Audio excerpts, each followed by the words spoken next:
FL. Yeah. I mean, I don't know.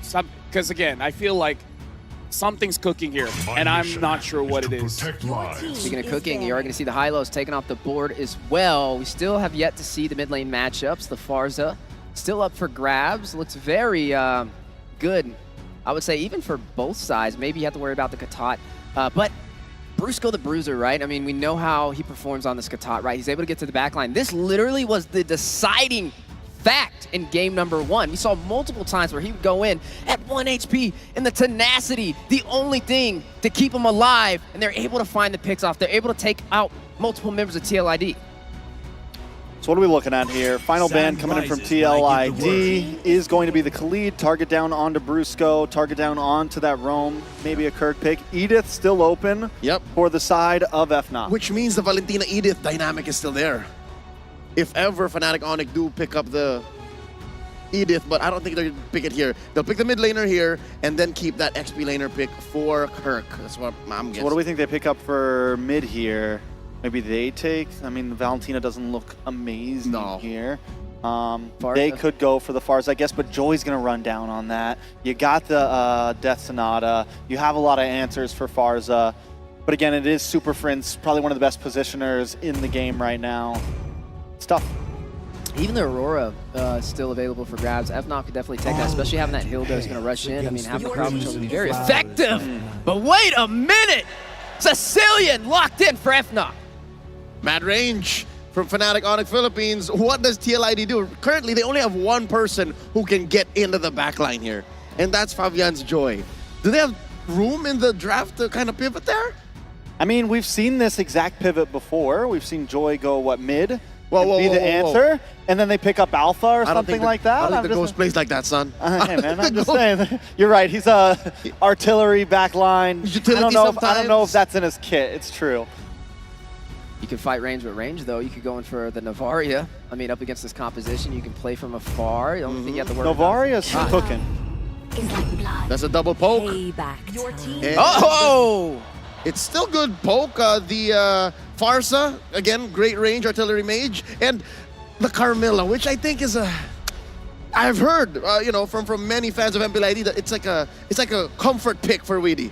I wonder how useful it'll be here in this game. It's the we don't know what to pick, but we're gonna go for this. It's the whatever. I don't want to say it like that. I mean, I would not exactly not know what to pick, but it is the okay. A lot of things could work here.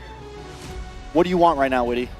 This is something that you can possibly come back with because the Curse of Blood is very deceptive, right?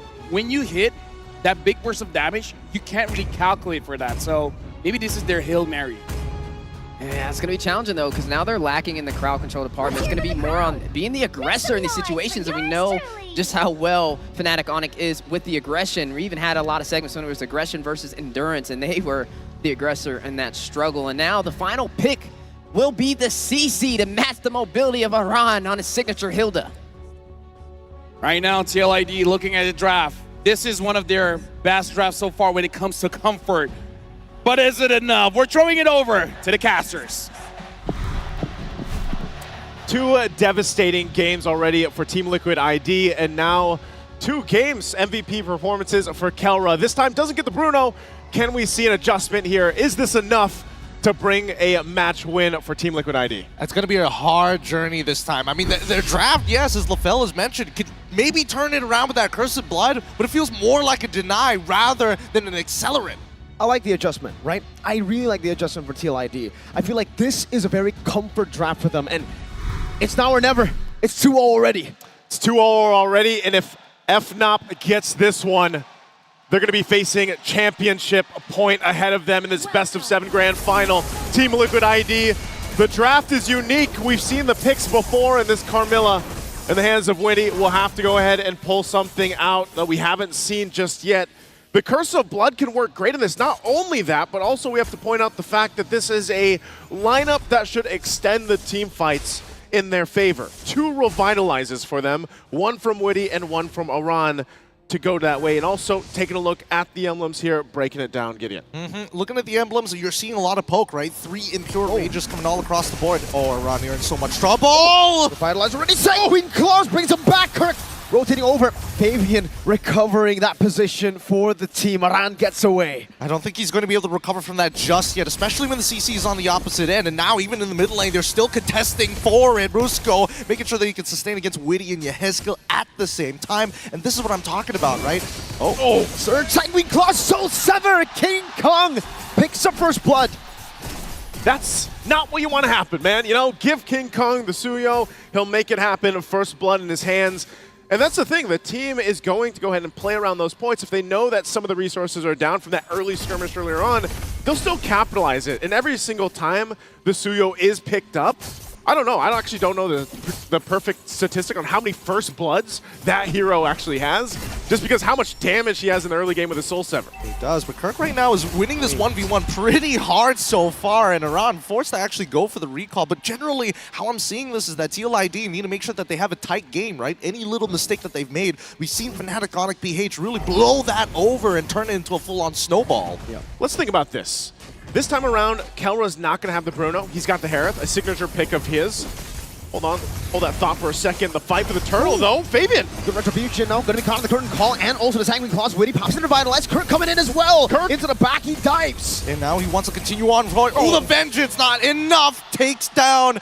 But at least Fabian is able to find a kill for himself, right? These small moments to pick up these kills, to find that initial gold is going to be great, but this Sanguine Claw is showing up to be quite a bit of a problem for TLID. And again, Super Prince is on a hero that is very late game centric. You want to go ahead and build up those stacks on the bad impact, and then eventually you're just popping off damage from range. But going back to it, you know, for Kelra, this Harith works a little bit different. Wow, already Yehezkiel forced to go ahead and just wings on out of there. But he's going to be fine. Already early damage potential showing. I really hope he doesn't disrespect it. So far, Kirk has been playing a strong game, and Aran does have a bit of a level lead so far, but at the same time, right, we're noticing that it's just about pushing these waves, making sure you have priority, making that very first move. It's just the capitalization has been a little weak. Good trades. Oh, up top. Kirk picked off Fabian. Able to utilize Aran's aggression. Now it's Witty who gets traded on the map. Super Prince with the claw. And King Kong with the kill. Okay, at least it's pretty good. They're trading up, right? We give Witty, we take Kirk. It works out at the end. And not only that, but this is Fabian, the best start that he's had so far in the series. It is going to be on this Joy. Could hyper scale up pretty well. Aaron Shiki will burn the flicker, so Kelra goes and gets that resource out with the Zaman Force. But Fabian also, going back to it, picks up the Starlium Scythe now. And with the early kill that he has, he actually is able to provide quite a bit of damage, still running that Temporal Rain on the Joy here. They have to really take their time with this, right? A lot of the motions on the map are pretty readable, but from Fnatic Onyx PH, it's about making sure this mid is clear, and at least Aaron Shiki is going for the double waves, and I feel that in the past couple of games, as much as Aaron Shiki was able to pick up those double waves, Fnatic Onyx capitalized a lot more on Yehezkiel and his positioning, which is something we need to keep in mind, right? If we see Feathered Airstrike, we're expecting GOA to come out pretty fast. Now that the turtle's up, they're going to fight for the space already. Yehezkiel gets taunted. That's a lot of damage. Bad impact. Oh, Yehezkiel forced to flicker out to safety. Meanwhile, Aran getting killed by the Yo-Yo. Witty forced to use the Revitalize just for the burst, just for the poke of Super Prince. Well, Feather Airstrike is going to come out very. Fabio is going to try Electrifying Beats. He's already gone in. Cursed Blood! And that's going to be Brusco taking very low, still able to survive. Brusco in the midst of it all! Getting the kill back, Fabian claiming the turtle. AOG! Caught. That's the kill for Fabian. Jumping back in. Kelra's down! Flame of Pave! They didn't find it back! They didn't get the trade that they were looking for! And finally, Team Liquid have some momentum in the game, and King Kong is able to walk away from another Electrifying Beats. At least they're able to breathe for now, but one of the better starts we've seen from TLID. Yeah, not only that, but all that going again to Fabian here on the Joy. 5-0 now, gets the triple. Not only that, but also got the turtle. Uh-oh. King Kong might get spotted out. Oh, no, we don't want to watch Murder! Oh, King Kong survives! The outplay from King Kong! Kirk gets the shutdown. Fabian got taken out under the turret. He's alive. That's shutdown right there. How? How did it happen? How? Fabian, I mean, he's 5-1 now. Broken record at this point of time, but here comes the rest of the team. It's now they're going for a bit of a lane swap. Kelra dealing with a round underneath the turret with the Zaman voice. He's not even worried about it. He doesn't care about it. Oh, look at him. Jumping back and forth. Aran going to the bush again. Sanguine Claws catches him. Oh, the airstrike into the back. Aran will be slain by the bat impact. The timing on the Unbreakable to get the taunt outside of the circular from the feathered airstrike was perfect timing. Outside of the circular. I love that. I'm going to steal that. I like that a lot, as a matter of fact. But at the same time, it's 5-5, and they've evened out that lead. Man, that was such a huge shutdown. The gold now looking real good, but there's permanent damage on the map. Top side missing up and one inhibitor. Sorry, not one inhibitor, a tier 1, but even the bottom side has been traded too. At the same time, King Kong's still leveled down on Fabian. He's a level down, and they're finding these small wins across the map. And Team Liquid ID is going to have to get in a position to go ahead and capitalize on some of the leads they have. Like you just mentioned, the lead in levels, even for Aaron Shiki, he is a level 10 right now. He's only got the Hunter Strike, still building in. Meanwhile, Kelra, Starlium Scythe, still working on the second item, but now the last turtle for the game is started up by TLID. Let's see if they can get the 3 for 3 here. They're all going to focus onto Aran. Sanguine Claw, Aran very low for the airstrike to zone him away. Fabian wins out the retreat battle. King Kong taken out by Fabian as the curtain call comes down, but FNOP will just disengage. Yep, they're just pulling back. We don't need any more than this. Let's not overextend, and let's just breathe for a moment. With King Kong already down, Fabian has guaranteed his level lead against his opponents, but Aaron Shiki is the main win condition. He needs to poke out his opponents, and once Fnatic on it get desperate, that's when Witty needs to find that counter engage. Briscoe taking a lot of shots here. No! Super Prince in that bush. Aaron Shiki now with the Rhapsody as well. Aaron able to escape. Kelra with the chase, and now gets caught by Aran. Power Wilderness, and for the airstrike, Kelra! Still able to dodge away for so long. 2 for 1 so far, but it's still revitalized, comes out through Electrifying Beach, does not take him out. Finally, Fabian is able to put him down as Aran is next to fall with the help of King Kong. Are you going to do it? Yes, he will. Underneath the turret, they dive. A double for Kirk. The timing from the Super Fam comes through again in a fight that you thought was all for TLID, but it wasn't, and now again, the pendulum swinging in game 3. They focus on the the mid turret, tier 1. Under the turret going in for the airstrike, and Kirk shall be shut down by Aaron Shiki. That's 280 gold into the pockets of TLID. At least they find something back. 9-9. They're keeping it a very tight series here, but with 3 turtles on their side and 1 turret, we're looking for some permanent damage from specifically Fnatic on PH, because now you realize that it's all about waiting for that Cursed Blood to come out and then maybe looking to, you know, overstep a little bit to get TLID to come out of their comfort zone. The most difficult thing here for Fnatic on PH is obviously dealing with where Fabian is. Most of the time, because of how far ahead he is in terms of damage potential on the Joy, they got to keep an eye on the back line, and Kirk's been doing a fantastic job. I mean, he is tanky enough to go ahead and jump in around whether he has the Vengeance or not. And that's kind of a mirrored approach where your back line is both exposed on both lineups if you're not careful here. So they check things out in the mid lane. The Lord is up, and Kirk's going to be the one to go ahead and get in position. Now still, it's relatively even across the board that tier 1 gets pushed in by the minion wave at bot as they get in position for the Lord. I just love the fact that they're forcing respect out of them, right? Even on the bottom side, from FNOP, they're not spreading out anymore. They got to stay together. Okay, so Melfic Roar already picked up by Aaron Shiki too, so that should be the power spike. 3-item power spike. You can see the damage. The poke with the feather airstrike as well. Death Sonata. Kelra is out of the fight just like that. Up top, 1v1. Flavor Fave, the usurper in a 1v1 against Kirk. I want to go solo kill you, but it's not King Kong, it's Kirk.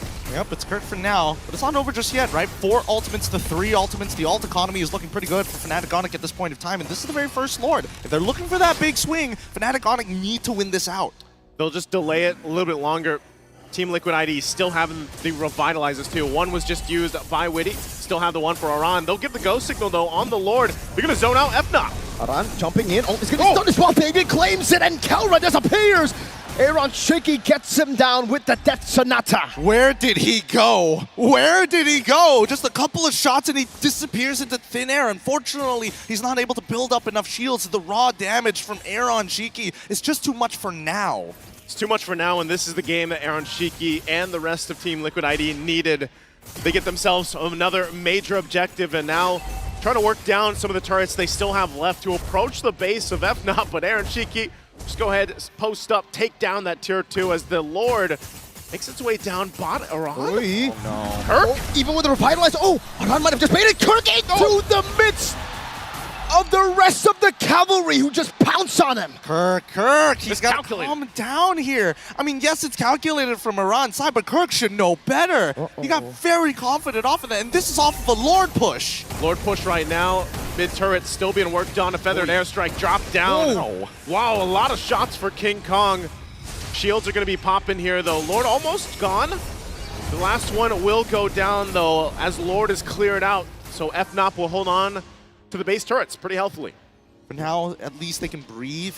At least they can, take their time and rethink their strategies. Because I think the hardest part is getting the right people to group together. Ideally, you want to get that curtain call on both Aaron Cheeky and Yeheskill. Maybe ideally Fabian as well, with basically any of their front lines. You still want to go in, Kirk? Oh, feather airstrike on the Super Prince leads like this shit at the glowing one. Super Prince gets bad impact just in time. Another feather airstrike over to Kelra. Very low on Kelra and Kirk. Prince able to clear out the wave in the bottom lane. And that is it. But man, the kill threat. He was burning. He was hurting a lot. That was glowing wand on top of the... Oh my, it could have gone bad. Super Prince luckily pops his ult in time and conveniently has minions down by the bot side of the map. Could have been real bad. It could have been real bad. Even running with that. Again, all Super Prince wants to do is continue to build up on the stacks. Stack him up. That he has. Glowing Wand, Wishing Lantern now. You can see it there. 216 stacks for the Sicilian. So the later the game gets dragged on, then Super Prince becomes pretty devastating in terms of damage, but you saw it too. The stacks for Aaron Cheeky, he deleted Kelra earlier on. Yeah, I mean, he's 695. He's about to hit 700. It's only like 1230 in the game so far. I mean, he's been stacking up really, really nicely, and I do like the way that TLID is adjusted. And you can see the purchase for Witty. Anti-Curse into second item Twilight Armor, so he has ways to deal with the poke that will be constantly coming out from FNOP's Super Prince, right? With the Sicilian, that bad impact, it won't really have that punch anymore with the Twilight Armor. You can just constantly take that damage, back away, wait for it, Kelra. Oh, Kelra from the back! Wilderness! That's a big bump. No, that's not either Curse of Blood from Witty! That's 3 members already down, and Kirk, he's got no pushing powers. Fabian starts running in with the rest of the squad. It's going to be the Vengeance already. Papa with no minions. What? Okay, there's the push in from the Cavalry they're looking for in game of 3. FNOP will still try to defend, but they're going to have to make this work. Only Kirk left now. Gun down the Rhapsody and that Sky Piercer. The Cavalry are alive. Ooh, they breathe life into another game, extending the series. They're not going to let FNOP get to match point just yet. Not without at least one Stampede down. They came through as a Stampede in game 3. We talked about the adjustments leading in this one, and it was apparent here from start to finish. They showed that they have fight in them right here for this series. And you can see how the Carmilla was a comfort for Witty the Wise. Yep. It was a great pick, unique draft once again. We're going to have to go ahead and throw it over to the panel to break down game number 3 and see what they thought about this result. TLID was able to take down Fnatic Onyx Philippines in game number 3. The question is it an outplay or a mistake? Trax, what do you think? I mean, TLID, I think they were able to execute some things there.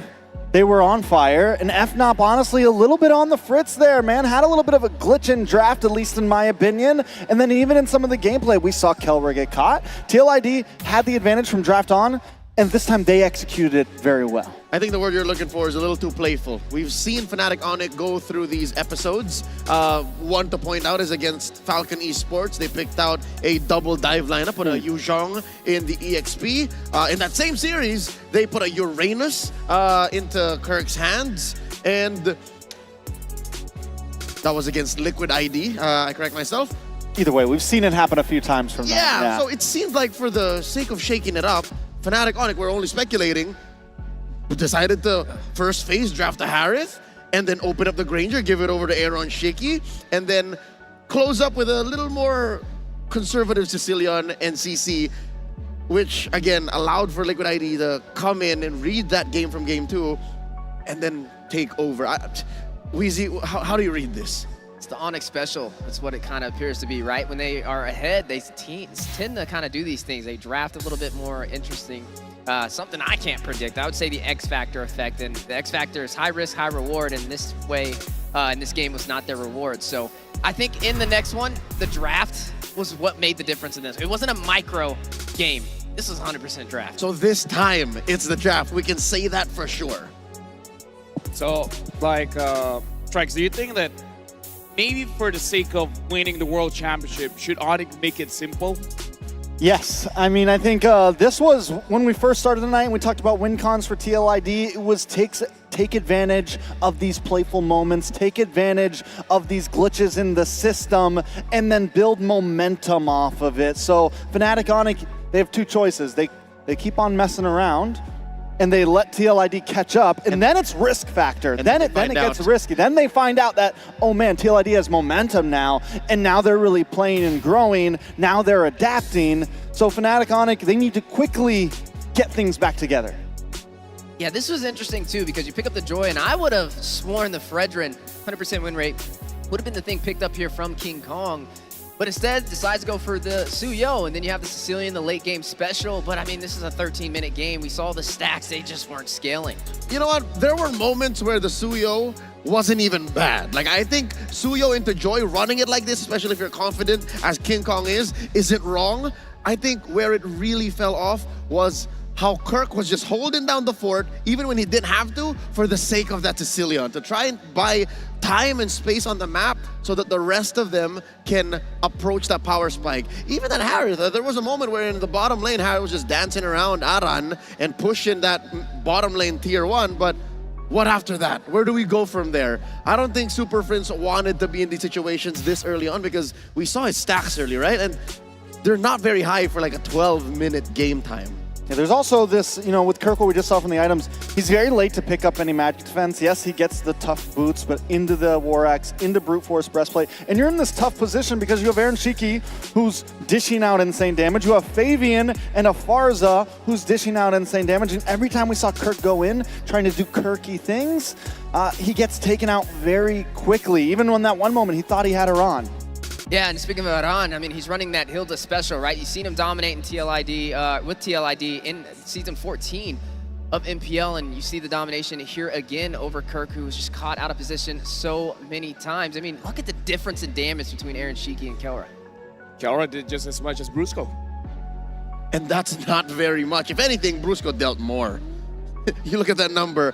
Talking about Kelra here, he is a short to mid-range mage. He likes to play in the paint. And when you're in the paint, Widdy picked the right hero. If you're going to run straight into Team Liquid ID, Widdy just puts up the Curse of Blood, and you suddenly have to find another angle. Aran is just right around the corner to punish you. I think Fnatic Onyx really have to tighten up the screws and fix this Game 4 draft. Like, that's just the main answer here. That's how they drop this game. Yeah, when we're at this peak of, you know, when we're at the Grand Finals, and I think many Grand Finals before this, so many things comes out to 1 or 2 picks in a draft. So many things comes down to these coaches and what they give their teams.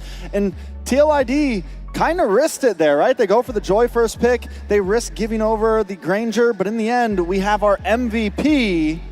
Yep, the usurper Fabian here using the Joy. When he has the space to do it, oh my god, he will take the chance and he will do it.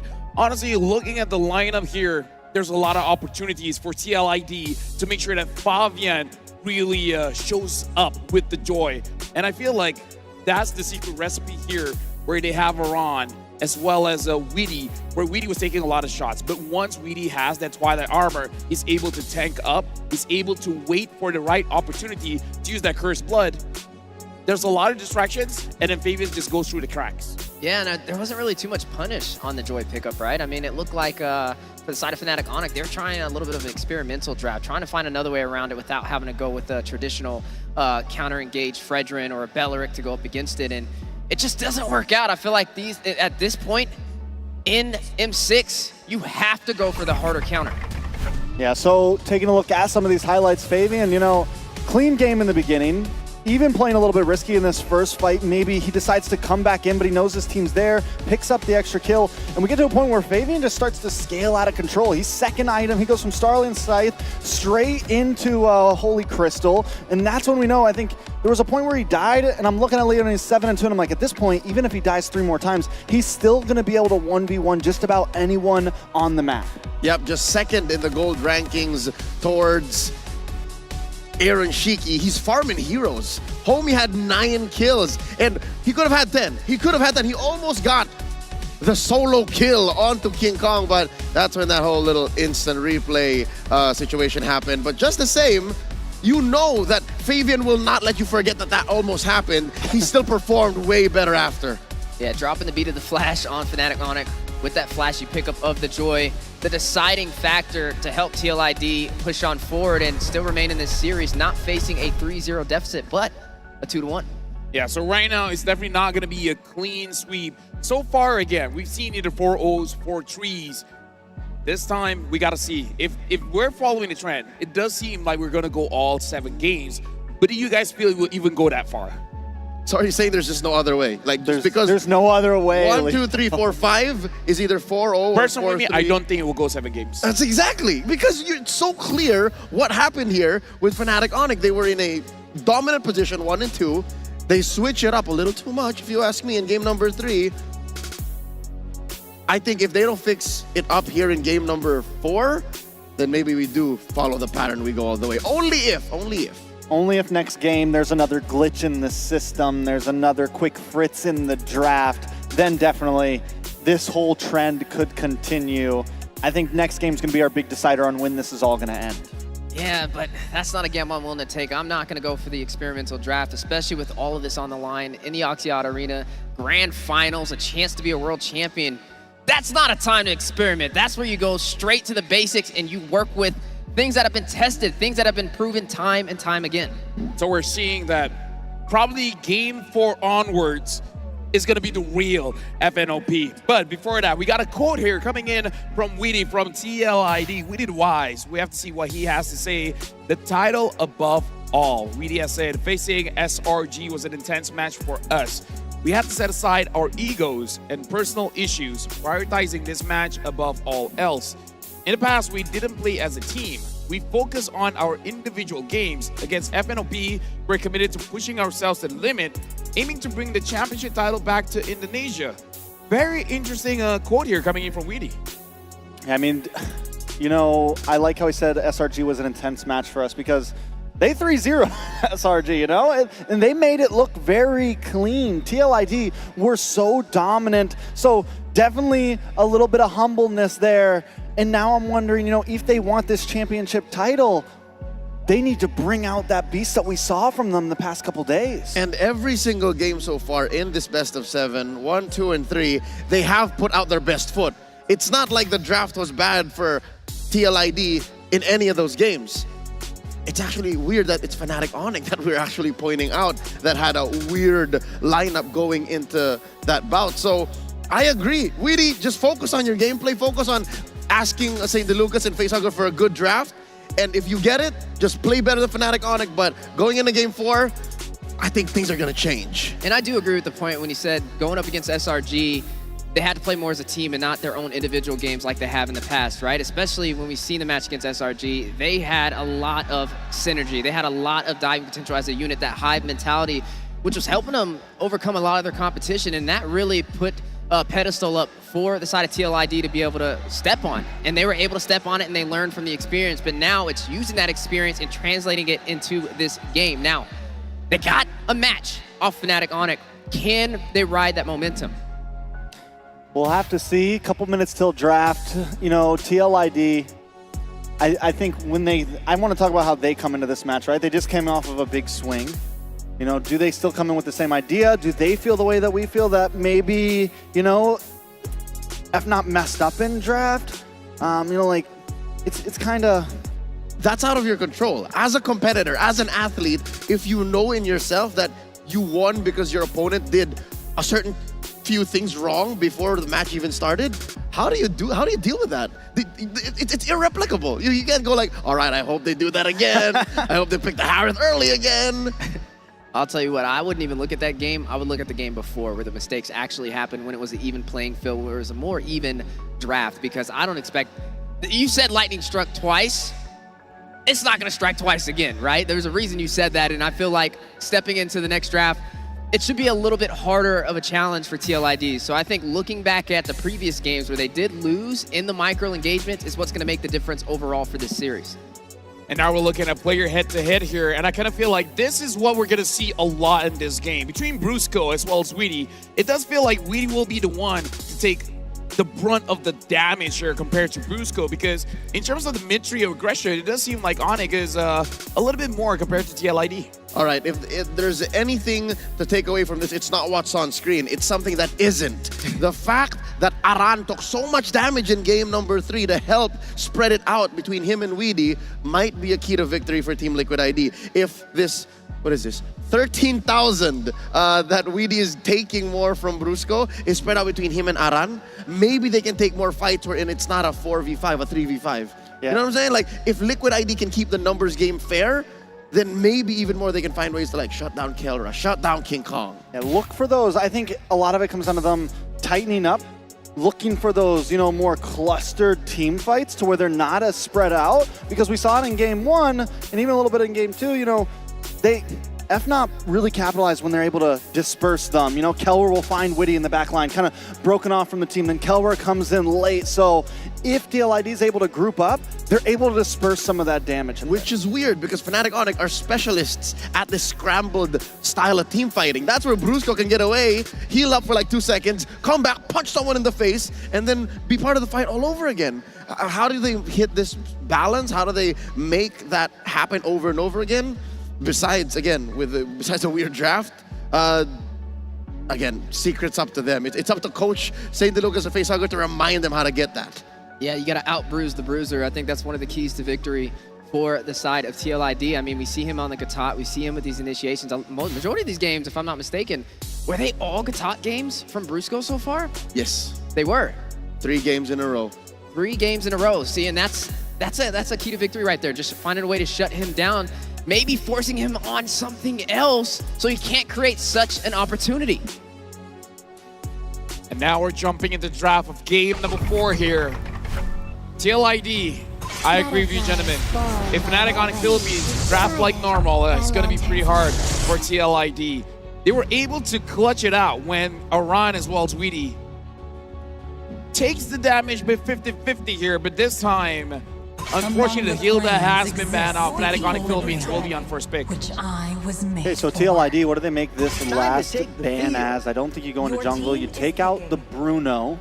So now you're kind of playing that same game. Last time they were on blue side, they had the first pick opportunity. They obviously don't want a Granger up front. They're willing to maybe give it over to FNOP. Does FNOP take it? No, they go for the Joy this time. TLID, you're in the same position. You don't make the Harith mistake, I think, here. I think you take Granger whatever, Granger Hylos, Granger Cho, I mean, Cho's Granger Suyo. I think, once again, personally, I think you go for Fred on pick 3. But it's a switcheroo now. It's FNOP first. Yeah. And then, yeah, TLID should take that. TLID, you take the Granger? Yep. I'm taking the Gatot. You got to stop Brusco from his comfort pick, Gatot right? Granger? Beat him to it, especially, I mean, they're giving respect over to some comfort picks of their own. They're taking out that Hilda from Aran, but they're going to go in for that Suyo instead, pair it up with this Lu Yi, so element of surprise in their favor. I mean, we did say the Blue Yo, the Suyo, it wasn't too bad against the Joy. It was not a hard stoppage, though, which means maybe going for something like that Belleric could be the case here. I mean, the Lu Yi, I get it. You're taking it away. It was definitely a possibility as a number 2 or 3 pick for FNOP on the swing back. But again, you're now risking losing a gold laner here if FNOP decides to lock in this Granger immediately. I think that's the choice for them on number 3 here. Here's the thing.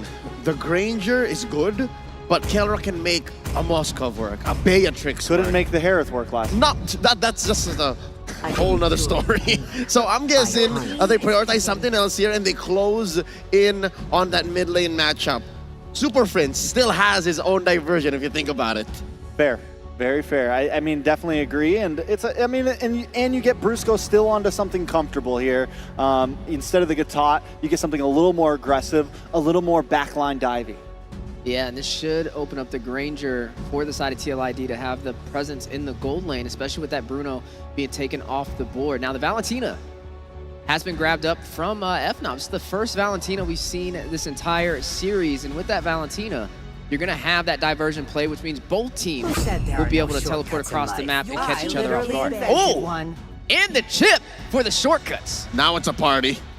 Oh yeah, so right now TLID, they're definitely playing a little bit more macro here. They got both the Louis as well as the Chip, so a lot of movements around the map. Not all they really need is suitable heroes to actually go through the teleports. They are folding the map in half twice. They can send out the Chip, not even with the diversion intact, like he can just scout out, come back via the Y walk, and suddenly there's so much that Liquid ID can do on the map. They just need the right pieces. Still do not have the solid peel we're looking for, and still no gold laners in both teams' hands.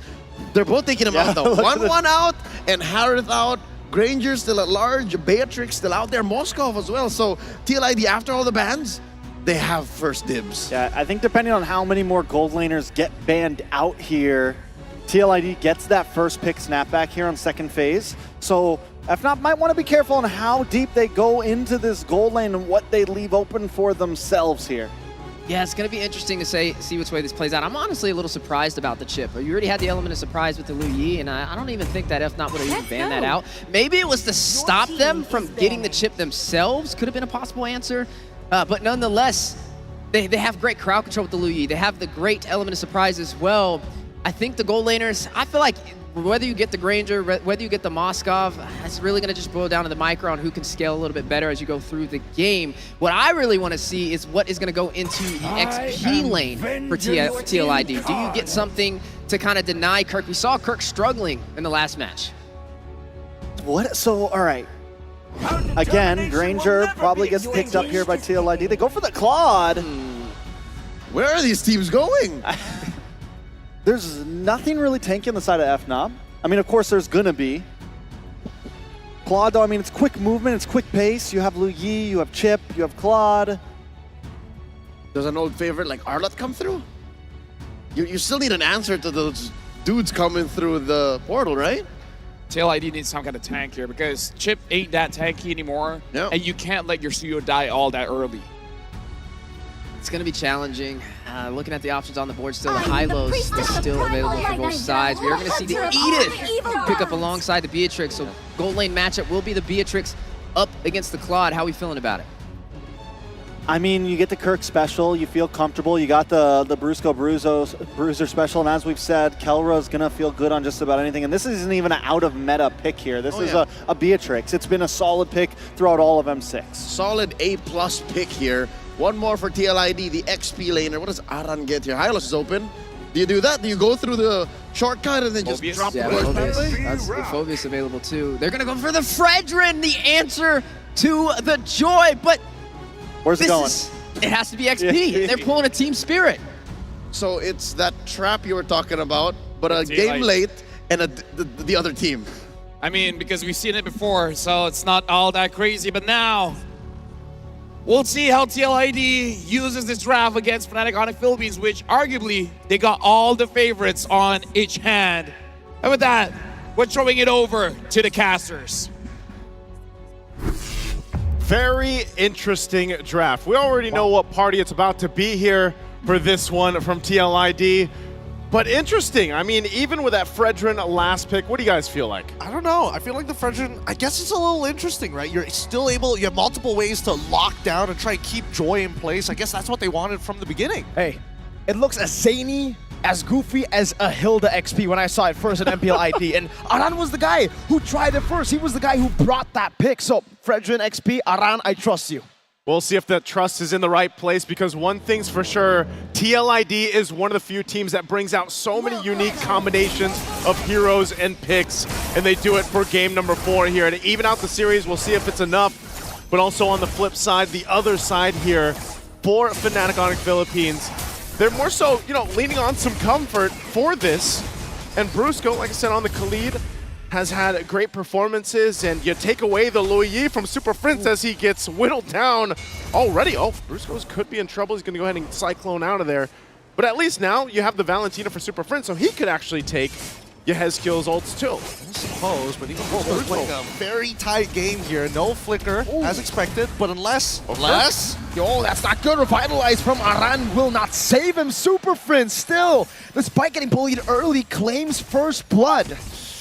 Interesting motions across the map here. I wasn't hoping that was going to happen, but at the very least, it's good for Fnatic Onic PH, right? They find one for themselves, and at this point, it's about brawling, getting all those battle spells out of them as soon as possible. Ooh. Yeah, they have to go ahead and play against this. Kirk taking a couple shots from Aran. Again, an XP Fredrin is not something you see too often. So this will be interesting to see how he plays it, because also he's running the Revitalize alongside Witty. And we know that with this kind of lineup and these kind of heroes from Team Liquid ID, oh, Brusco again? Surge, Sever Fabian. No, he just used the Queller. He took him down. 1-1. Yep, so far Yehezkiel's been doing a very good job making sure this duality is able to proc just in time and making it difficult for Brusco to kind of take that space, right? Every single time he tries to forcefully push out those waves, he's going to have to pay the tax. And this is why having that Louis Yi is so valuable on these lineups, because it's just, you're able to go ahead and get, even if it's just the reactions that you're using and not the diversion, so to speak, it's a big threat. But the fight for this turtle's already going to break out here. Okay, Aran almost fully stacked, goes in, but King Kong's there, brings us what? King Kong wins the retreat battle. No Revitalize for them to play with. Even when Aran places it down, Brusco, Raging Sandstorm, Witty doesn't escape from the primal wrath of Kirk. Why would they take such a big risk on this? And they didn't even hit their level 4s on time, right? Yeah. I think that Aran, yes, at the very least, you are somewhat strong, but you don't have your first items as well. No Thunderbelt, really. And you're going to get bursted down by a majority of these heroes until later on into the game. But let's not forget, Witty is not level 4. Even Yehezkiel wasn't level 4. I just don't see the angle. And that's why FNOP punished them when they had that angle available to them too. Witty's still not level 4, will take quite a bit of poke damage down. He's going to back off here, but this is again a sign, and we see King Kong do this all the time when he picks up the Joy. He loves to jungle this quick around the map, and he's already got a gap between him and Fabian. Oh, yeah. It's already really tough, Witty. Shortcut Kirk, instant flicker out. Wow. Fabian will take it so that he can go to the XP crab. Yep, real fast on him. He wants to catch up as much as possible here, but great reaction time coming here from Kirk, right? At least he was able to move out of the way and not give a free kill over, because so far, oh, hold on. Revitalize from Witty. King Kong's damage a bit too much to handle. Electrifying beats onto Yehezkiel. And reaction, King Kong very low, still able to escape. And man, up top, it's a blazing duet from Aaron. Still no damage though. Kelra walking up. Diversion. Oh, Outplayed! Talk about an IMU of a lifetime to find the solo onto Yehezkiel. Nowhere safe. IMU is what they said. And Yehezkiel gone. Now a lot of the pressure there on the top side, and you would think, you know, with the lineup Team Liquid ID has, they're the ones playing around, keeping the head on the swivel from Fnatic Onic PH with the macro utility that this lineup brings. But it seems like FNOP's able to do that instead. Yeah, and they're doing a phenomenal job so far. 3K lead, and Aran unfortunately does not outpush Kirk at this point in time until he gets maybe a Molten, but until then, we'll basically be seeing Fnatic Onic PH be very happy around the turtle, which is interesting because you're expecting TLID to come in with more creative angles, right? Now that their ults are available, they should be looking for flanks, looking for opportunities to sneak their way into the battle lines. Again, part of this is the utilization of the Valentina for Super Friends. Shortcut going to be dropped down. And that's King Kong, so he's like, you know what? Shortcut came through. They're on that side of the map. We'll go and make our way to the turtle and start this up to lock it down. Second one. Not sure if there's going to be any contest, so it looks like TLID just goes in positions. And Fnatic Onic PH, they read perfectly into it, right? They see that TLID escape, they see the diversion where it was initially going to go. They know for a fact that they've got no resources, so therefore, we don't need everybody around the turtle. It's just really tough right now for Liquid ID to do anything. Primal Rat down below. No way. Aran, flicker from Kirk. Revitalize from Aran, now chains down, but King Kong comes to his safety and gets the kill. Can we just say, you know, Kirk on this Edith, a signature pick of his. Loves to do the, hold on, jungle. King Kong electrifying beats. Yehezkiel, reaction. Fabian going to be very low again. King Kong versus 2. Fabian escaping the Queller. Yehezkiel walking up again up top. There's a battle. It's going to be King. Kelra jumping. The double for Kelra under the tier 2. Nicely done, nicely done. Brusco applying so much pressure across the map, opening up that information, allowing these kills to be falling through for both Kelra as well as, I mean, King Kong, the fact that King Kong was already 2v1ing it, he's really pressing his lead. He's has a massive lead right now, but just again as a team, it's mind-boggling to think that Fnatic Onic PH is finding all these fronts across the map from bottom to the jungle and then the top. then it's Team Liquid ID really trying to catch their breath and try to find these moments where they can actually keep things from getting too out of hand. And now the focus here, tier 1 bottom lane, they all rotate down. Raging Sandstorm from Brusco just onto Aran. Kelro was trying to siege this turret down in the bottom lane, and Liquid are kind of in a tough spot now. They have a composition that needs to somewhat snowball. Secure neutral objectives at least at the start, and they have failed to do that. And the best part is the item builds that we're seeing. Everybody is making sure that they've got some tough, and now here comes the shortcut as Aaron Cheeky is chugging down Brusco, but it's not over yet as the front line is in trouble. Quick sand guard. Oh, King Kong! Going and diving into the back of Heskeel, trying to survive King Kong again. Aaron Cheeky, and Brusco will try to sandwich him down. The BMI into Kelra's debut. You can't stop him, you can only hope to contain him. King Kong unleashes in the back line, and now that's another objective. Turtle secured here for FNOP. And just Team Liquid ID really trying to decide, you know, we brought some uniqueness to this game. We brought some spicy picks to the draft and maybe a whole lot of utility, but we haven't been able to use it. Have you guys ever watched a video of the hydraulic press? Because that's what Fnatic Onyx PH are doing right now in Team Liquid. They've got all the utility to be able to come up with creative angles, but these fights have been so convincing from Fnatic's side. And I gotta give it to Kirk, he's doing a great job, but at the same time, their pinches are like none other. Their collapses are so clean. Again, it's that thing I was saying earlier about Kirk, man. You know, he's underrated in the sense that when the Edith is also picked up, it's not something you so much think about. He also loves to play with the Warcry emblem, so he's a little more aggressive. But like you said, Gideon, it's the fact of the layering, whether they're initiating with Brusco's Raging Sandstorm or playing into Kirk's initiations with the Flicker, Onward, and Earthshatter. But look at this, focus now on this side of the map. They want to take down that tier 2 if they can. TLID knows this. They'll rotate and try to keep things under control. But again, keep an eye on Brusco. Doesn't have the flicker though. King Kong. Oh, he's gonna go. Oh, my goodness, apathy from Kelra. Almost taking Heskeel down. Or Shadow Raging Sandstorm as well. Revitalize to keep him at bay. Aran still there, Super Friends. Wow, he stole the Frenchman and he caught all of them.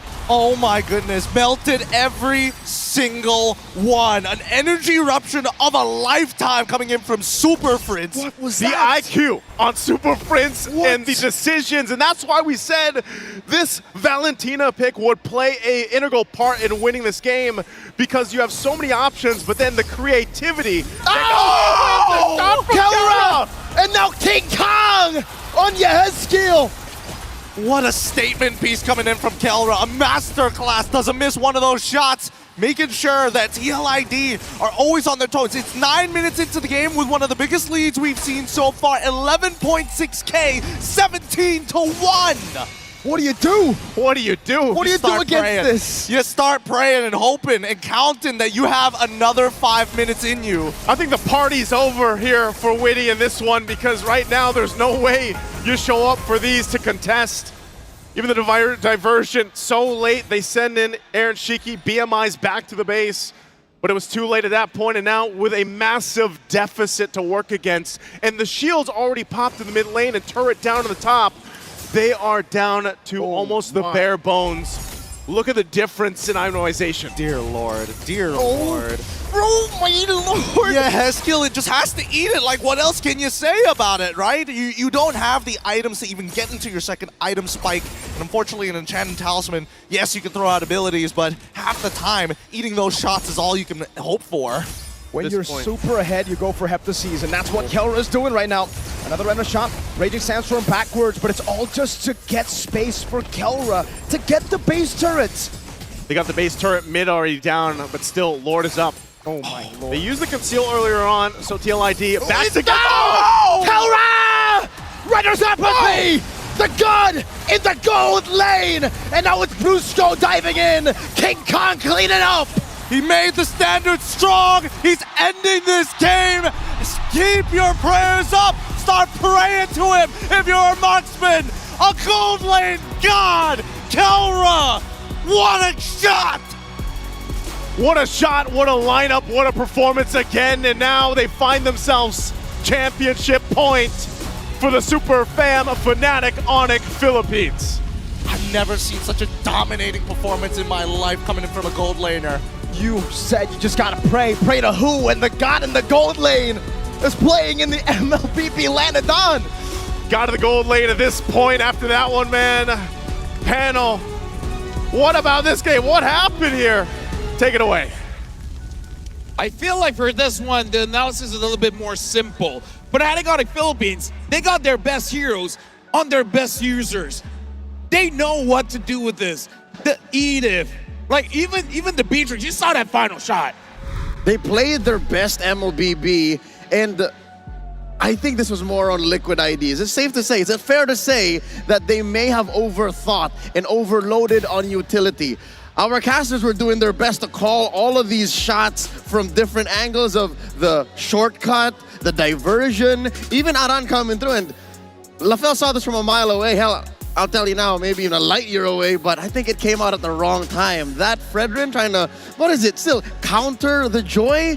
It was a non-starter. Yeah, the draft, I think the idea was there on paper, right? But I love how he said overthought it. I think it was a little too much, too big brain, too trying a little bit too hard when once again, you could have just kept it steady, kept it simple, because Fnatic was the one who had to recover from the previous draft. Yeah, and they didn't go experimental this time. They went back to their roots, back to the basics, and it definitely makes a difference in the game from what you've seen. And yeah, that's a rough one. It was interesting seeing the chip pickup alongside the Lu Yi, right? I mean, you already had the element of surprise. I feel like it was definitely overkill. They could have went for more crowd control, any other element outside of trying to go for more of that mobility and that element of surprise. So yeah, that's a stinger. I feel like this is another one that boils down to this is not a micro game. This one was draft.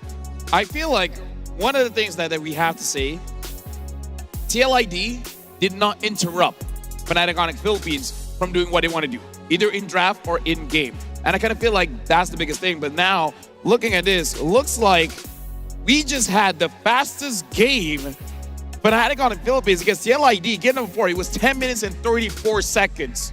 Before this, it was 10 minutes, 43 seconds. Team Spirit against Falcon. So, game number 4, in terms of the domination, that was the fastest game so far. 9 seconds is the difference between these two records. And what a recovery. If we were going to blast Kelra's Harith, did this performance on the Beatrix do more than make up for that? He redeemed himself, picked up his signature hero, and I don't know, were you watching? We're watching the same game. He used every single gun. By the end, he was one-shotting people too. And I mean, it was just a monster overall. Yeah, just, man, that was a dominating performance, right? And that's not just any game. That they're sitting at match point now. Oh yeah, match point, 1 win away from being a world champions. And again, we got to look back into the game. We got to look at the draft here. We're going to look at the itemization for the both, and then we're going to see, did they really overthink this? Because again, looking into the draft, one of the question marks was that the Granger was not present. But I got to ask, was the Claude an okay idea here? Because it's okay. We've seen the Lu Yi Claude interaction where you're able to basically hold every single lane, but is it too much? The world's longest BMI is what you're referring to. Trex and I were actually bouncing back on this idea that they did pick the Granger and they picked the Claude instead because it runs away better from the Joy, protects itself a little better from the Khalid, but was that all it was? Yeah, I mean, where's the damage coming in, right? You win for this tanky Fredrin EXP, you go for the Claude, who's super shred in late game, and FNOB's draft isn't even that tanky. It's fast moving, it's aggressive overall. And I think at that point, I mean, FNOB knows. They know, okay, we're just gonna push the gas here. We're not gonna give you a moment to get any items in. Aaron Shiki didn't even finish Trinity build by the end of that game. Only 1 death, by the way. Onyx only had 1 death, only 1 casualty. On Brusco. 21-1. In the early game. In the early game. Like, that's insane. But I kind of feel like that's the biggest problem for TLID. Like, we're going to look at the damage numbers after this, but I don't know, looking at the draft, I'm not seeing a lot of damage here. Yeah, not a lot of damage, and it's interesting. When I see a Lu Yi pickup, when I see a chip pickup, there's 2 ways you can play this, right? You can be proactive, you can go in and try and get these initial setups, you can be the first one to get there, or you can be reactive and wait for the other team. And right now, Fnatic, their foot's the one on the gas. You're seeing the diversion plays from Super Friends come out way faster than Yehezkiel. So TLID were lost in their own portal, you could say so. They were going through the same portal and looping back like Ouroboros over and over and over again. And I think the word we're looking for is the damage profile. There is shred on Claude. Yes, if you make it to like the 16, 17 minute mark, there is burst on the Luyi if you're able to get those duality stacks on. But that aside, Fabian needs some good setup to be able to finish dudes off with the Sever. So there's nothing that they're doing to FNOP. It makes sense why they only got 1 kill. From your points, I'm hearing one thing. A, B, C needs to happen, and then the damage comes in. That's where the D comes from. But is that really what you want? Do you want a draft where you have to set everything up just to have that one big moment? Not against a team like Fnatic Onyx. They are a team known to play lightning rounds. Hell, they set another record here. Yeah. Lightning struck 3 times, bro. It was just a little spaced out, but still FNOP back in gear. You know, Team Liquid ID, they tried to hit the gas. They tried to hit those shortcuts. They tried to find moments where they could catch FNOP off guard, but every time it just kind of fell short. Looking at the damage numbers makes me feel a bit uncomfortable. Yeah, you're seeing a lot of damage over there. Kelra spearheading the way on this Beatrix, a signature pickup for him as well. And I mean, this is what happens when you have somebody, Witty on the other side, running this chip, not really able to get the setups they were looking for. You know, you're putting a lot of the crowd control into the hands of Yehezkiel, and he can't really initiate, especially when there's nobody there to frontline the damage. Party never started. Kelra was too busy keeping them in his scopes. He was lining them up. I mean, look at this. Aaron Shiki didn't deal 20,000. Yehezkiel 22. Fabian 23. These are not the damage like, here's the thing. You even said it, Leo. Onyx Lamb is not even that tanky. You don't need to do that much damage, and it's still not enough. Yeah, not enough indeed, and 21-1, another hard pill to swallow, and a good leap forward for Fnatic Onyx Philippines. TLID, they've got to win 3 in a row to turn this back around. And now we have our MVP, the monster mid laner, Super Prince, on that Valentina, even making that crazy play. IMU using the Fredrin's ult, the energy eruption, catching 3. Even before that, early game, picks up the diversion, gets to the mid tower behind Yehezkiel, and gets the solo kill on him. I mean, overall, you said it, Leo, we're like, okay, yeah, he gets the lead, but now he has the diversion as well. We literally see it in full force within the first few minutes of the game. Mans is straight up taskmaster. He sees what his opponents can do and says, I can do it better, and does it. I'll be honest with y'all, that Fredrin taunt play was good, but I think it was just extra layers of flair. Because I'll tell you now, with the draft that Team Liquid came in with, as overly creative as it was, they also kind of put themselves in weird positions for Prince to do that. Yeah, and that's when you see a proactive mage, right? When you're running on this Valentina, you take the diversion from the Luyi and you punish. You look for the opportunity, you teleport across the map, and you find the setups. Not only that, but the damage as well. Super Prince was everywhere on this map, rotating around with Fnatic Onyx, just all over every objective. What is that KDA? 2-0 and 14, 16 out of 21. I reckon that's what, 76, 77% KP? Across the map, he was just, there were just a handful of kills he was not part of. Yeah, I mean, this is one of those final plays here that is just monsters. And it's such a quick switch, too, to catch everybody there. Super Friends is definitely, I mean, everybody is online right now. And so far, just about everyone on the team could have earned an MVP throughout these last few games. Yeah, definitely another one in the books for Fnatic Onyx, but it's not... it's hard to say. I would say it's not too far out of the ballpark, but it's hard to come back after a 3-1 deficit. So 3 games in a row for TLID. If they're able to pull this off, this game, it wasn't a micro engagement, it was the draft. First, you got to fix that. And then once they fix that problem, you run into the problem you ran into in the first few games, where the micro from Fnatic Onyx was overwhelming them. So now, honestly, when looking at the previous 2 games, this feels more of a match between the coaches instead of the players, because the draft is impacting this a little bit more. But now we got a clip here that we want to analyze a little bit more in this game, where Super Prince on this Valentina, the Valentina reminds us that this is a hero that can say, I'm better than you, because having the access to that 2 extra dashes as well as flicker, essentially giving you 3 extra dashes, is huge. Super Prince starts off by taking the energy eruption, and then looking at the opportunity, he's just waiting in the flanks, and then he flickers forward, gets 3. this is the ability of a Valentina where you have the flexibility, you have options. You can be a little bit more aggressive, you can be defensive, but here's the thing, you even have utility. Yeah, the Monster Mage actually used a flicker plus the Shadow Strikes to be able to get that third skill. Ladies and gentlemen, do note, the taunt is what you steal when you jump in. And as soon as I saw him take that Fredrin ult, I'm like, oh no, what's he gonna do with this? How is he gonna make this work? And apparently, they were in comms. They were talking about it. I have the ult. Make him stay. Make him stay. We'll kill them all. Which is insane too, because Valentina's been a hero that has kind of not been picked up as much because she's so up close and personal. It can be a risk factor. But the way that Super Friends is playing that right now, it just fits so well in with the way that FNOP like to play, that aggressive, in-your-face style, not giving you a second to breathe. I mean, Luis not that big of a range. Fair. That's how you deal with Valentina, range. And the Luis showed up first, like, there's no Farsa, there's no Eve, like, what does the Valentina have to worry about?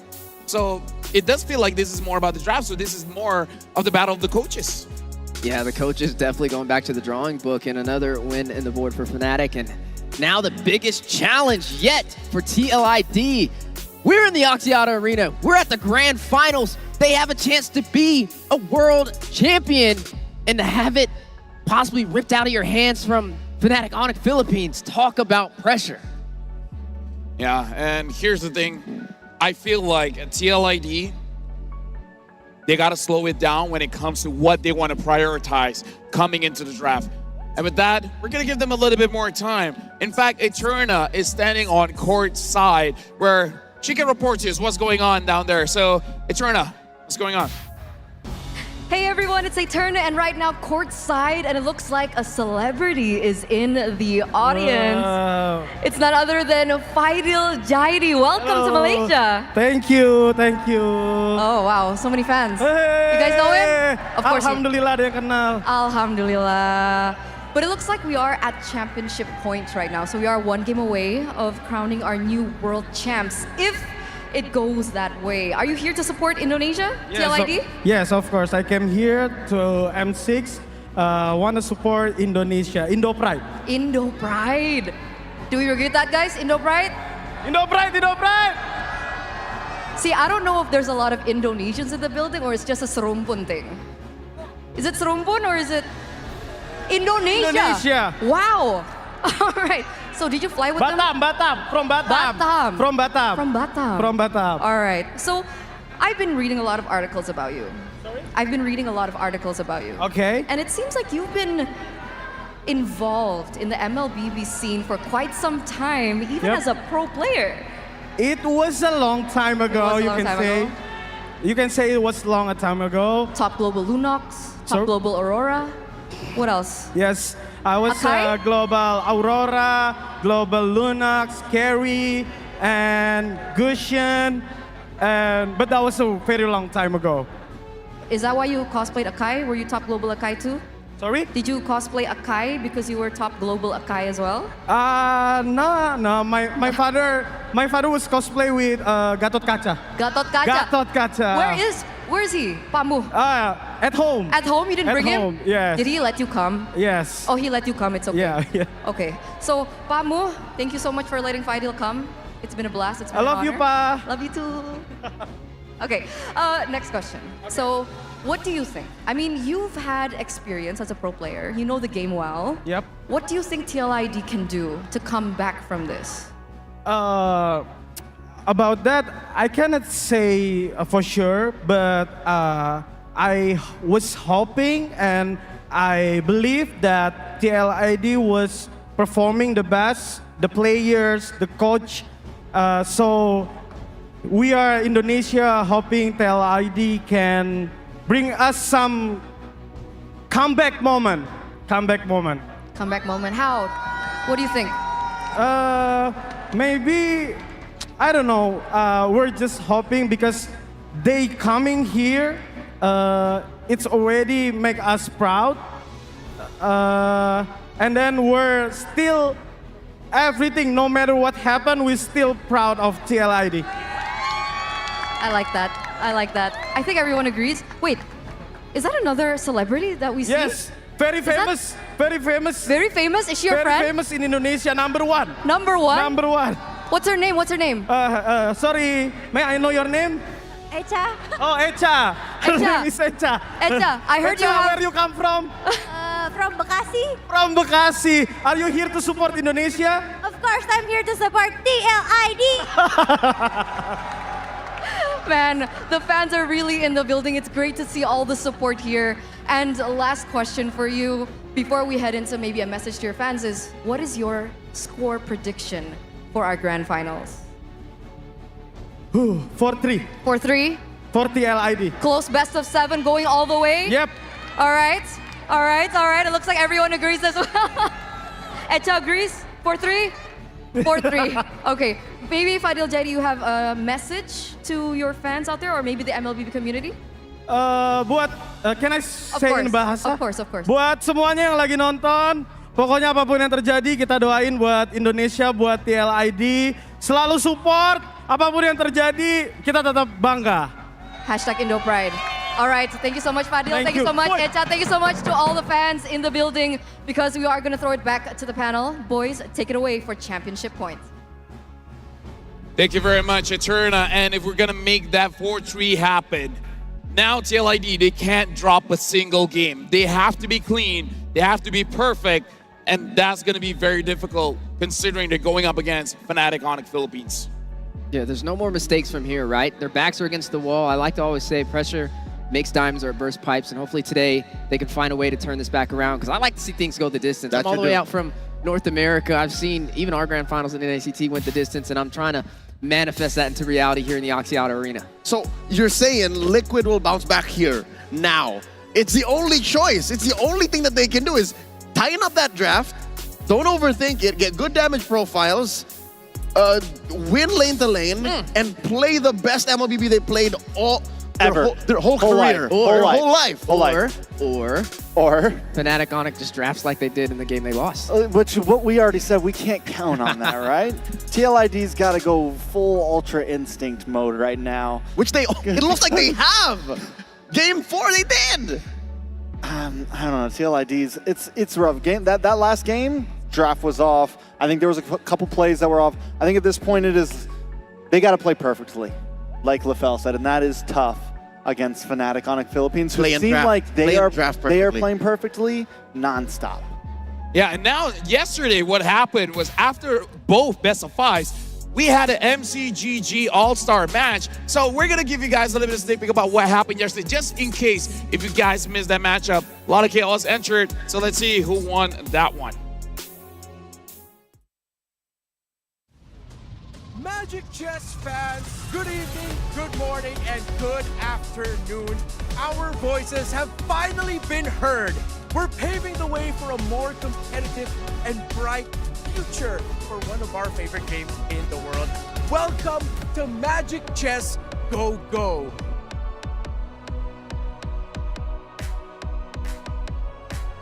Oh, well, welcome, ladies and gentlemen, to Magic Chess Go Go All-Stars 2024.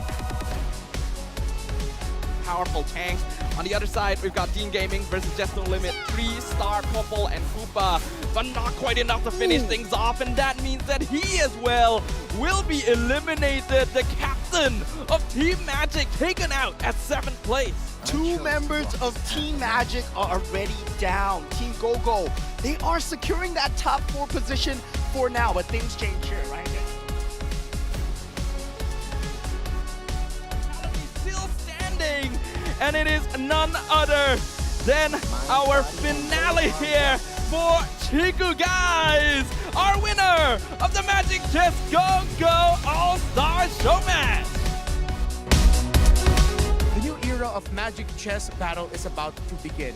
Maybe one day you'll join us in a stage like this as a pro player in MCGG. Thank you for watching and staying with us. My name is Reptar. Good night, everyone. See you next time.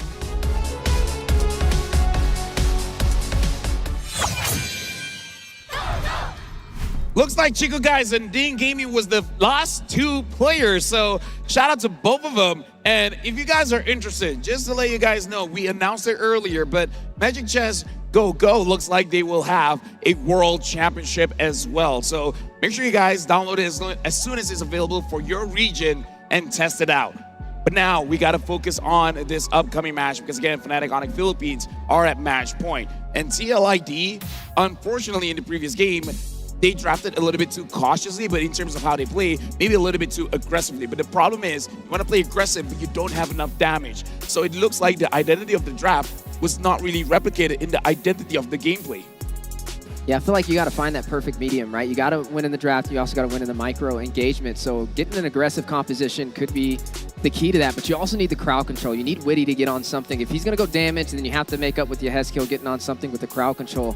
There's no in-between. You can't go all to one side or the other. They have to both play their role, and they have to play it down to a T. So, let's say the little voice in my head, the member of the cavalry that's in my head is saying, if they some way somehow end up with a perfect draft that, you know, they used somewhere down the line, like against SRG last night, can they do it? Can they take down Fnatic Onyx here and maybe possibly go for the reverse sweep at this point? I mean, if they can get perfect draft after perfect draft after perfect draft, then yes. I do think it's possible. I don't think it's solely...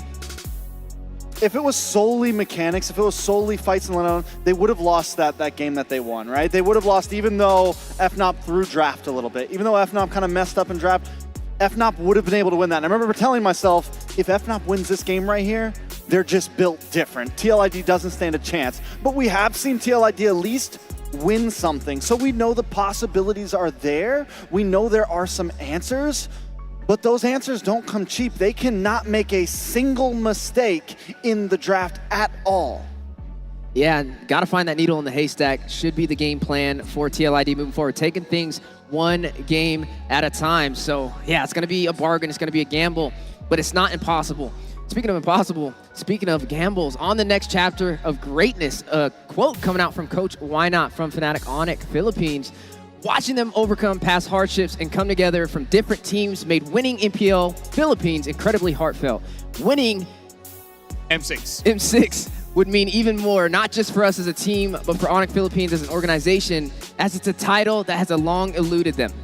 Let me tell y'all real quick before we continue with the code, this is 5 years in the making. They were here in M1, did not even qualify for knockouts. They were here for M3 in Singapore, got swept in the grand finals. And now in M6, they're one game away from taking home that trophy. And looking ahead, these players are still young, full of energy, and have bright futures. M6 might just be the beginning. And that might be even scarier. They're ready for Chapter 2. All right. Chapter 2, more like a full-on sequel, more like a full-on book, because again, I think it's Onyx time to finish the story. This is a long-term narrative that Coach Wynot is putting a book into. Some old players are actually watching in the crowd right now, if you know what I'm talking about. We're here competing, and now it's the same organization, just a set of different players fulfilling that dream. And now we're looking at the head-to-head here between the coaches, Coach Wynot as well as St. DeLucas. When it comes to the win rate, pretty big difference here. 70% for Coach Wynot, 60% for St. DeLucas. And looking at the first pick and second pick, honestly, pretty even there. Not really that much of a difference. If we're looking at the bands here, Onyx, this is not something that you see often, but they're one of the teams that often bans out the alpha. Yeah, I mean, Onyx is willing. We saw it very early on, that especially when they're on first pick side, which we can see their win rate's a little bit higher on first pick side. They're very willing to ban out the alpha. They're very willing to ban out 2 junglers or 2 of this or 2 of that, because they know what they want to approach and they know what the answers are to those picks that they want to go first. Which is interesting because it's like we're fighting this battle on 2 different fronts. One is the micro in the game, and then also it's in the draft with the coaches, the players and the coaches. Head-to-heads up there as we jumping into our next game here momentarily. Team Liquid ID, right? They're here. They just lost 21-1, a very hard loss on top of that. And we've been seeing records broken today from Fnatic Onyx, right? They had, what, the fastest game so far by a matter of seconds. And possibly the cleanest run in an M6 winning tournament. What is that? If they win here, that would have been a clean run, not a single series loss. And here's the thing. All the games, they didn't go past 50 minutes. Like, this best of 7 is actually going pretty fast. I mean, like, at this point, it's only like, what, 7 something? We started roughly 5, so it's only been 2 hours. So the question is, Are our developers happy that this is where these athletes are taking this game? The fact that our mobile MOBA is playing very fast, or are these teams just pushing the limit of what's possible and ending in the most efficient way? I mean, if they end fast, you can go to the next game faster so more games can be played. But hold on to that thought. We got an M chat here from Brusco. For you, how does it feel being in the grand finals of your first international tournament? He said, I'm happy. But after reviewing the game and talking to our coach, still not satisfied with my performance. I think I can still give more. You know what? What I more? think the MLBB universe doesn't understand the genius of Brusco. I think there's so much going on in this young man's mind. When I talked to him the other night, there's so much that he wanted to share, but only so much we can do in 10 minutes. I think if you let that M chat go a little longer, he would have tell y'all. I think we've seen so many different dimensions to Brusco. We've seen the surprise attack bruiser that wants to get in the back line, that doesn't just sit around and let you hit him. And then even in some of these previous games with the Gatot, he can be more of that, I'm just here to absorb damage, I'm just here to distract you. He has several different play styles that we've seen from him throughout the entirety of M6. He's definitely a roamer you can rely on and has been doing great so far in this series. Now, looking at this, technically with TLID at the deficit, if Fnatic Onyx closes this out, they win from the upper bracket, which the last time we saw that upper bracket win was what, M1? No, every single one has been a lower bracket. Oh no, upper bracket, right? Yeah. Every single win so far has been lower bracket teams winning. Yeah. Only M1 upper bracket. But as Leo stated, Philippines are known to break curses. They're known to show up when needed. We might see the first 4-1 in the history of the M series. Yeah, just over and over, man. And it's all full circle here in the Axiata Arena, moments away from potentially the final game in M6. It's been a journey here, and it's up to TLID to rewrite that story if they want to remain in this series. A lot on the shoulders of the young Weedy the Wise. Whatever wisdom is left in him, and whatever Coach Facehugger and Coach St. DeLucas can share, it's got to come out now. Into the draft we go, the potential final game of the day. Oh yeah.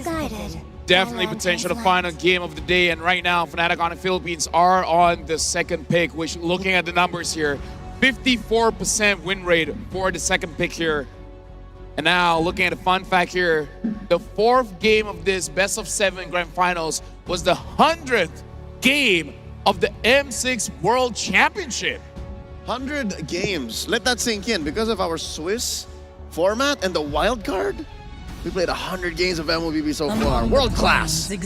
Talk about records. I feel like every day I've been here, I've only started in the knockout phase, and I've been seeing records left and right, and that just shows you that it's full of surprises, and maybe we have more in store as we push through this series. Hold up. The draft has already elapsed. Zushin first pick by the Cavalry, and look at this. Fnatic Onyx banned 3 junglers and pick up the Alpha. What's left for the Usurper? Exactly, and that's what they do, man. Normally they do it on first pick side. Normally it's, all right, we're going to take out 2 junglers and take what's left. And now it's like, all right, we got another switch up for you. You thought you were going to outdraft us. We got the answer. The Hayabusa could come out here, though, get to the back line, find this Eve, but they are going to go in for that Hilda, the Aran special from Season 14 MPL ID. All right, it feels a little good for the Cavalry. Those are signature pickups.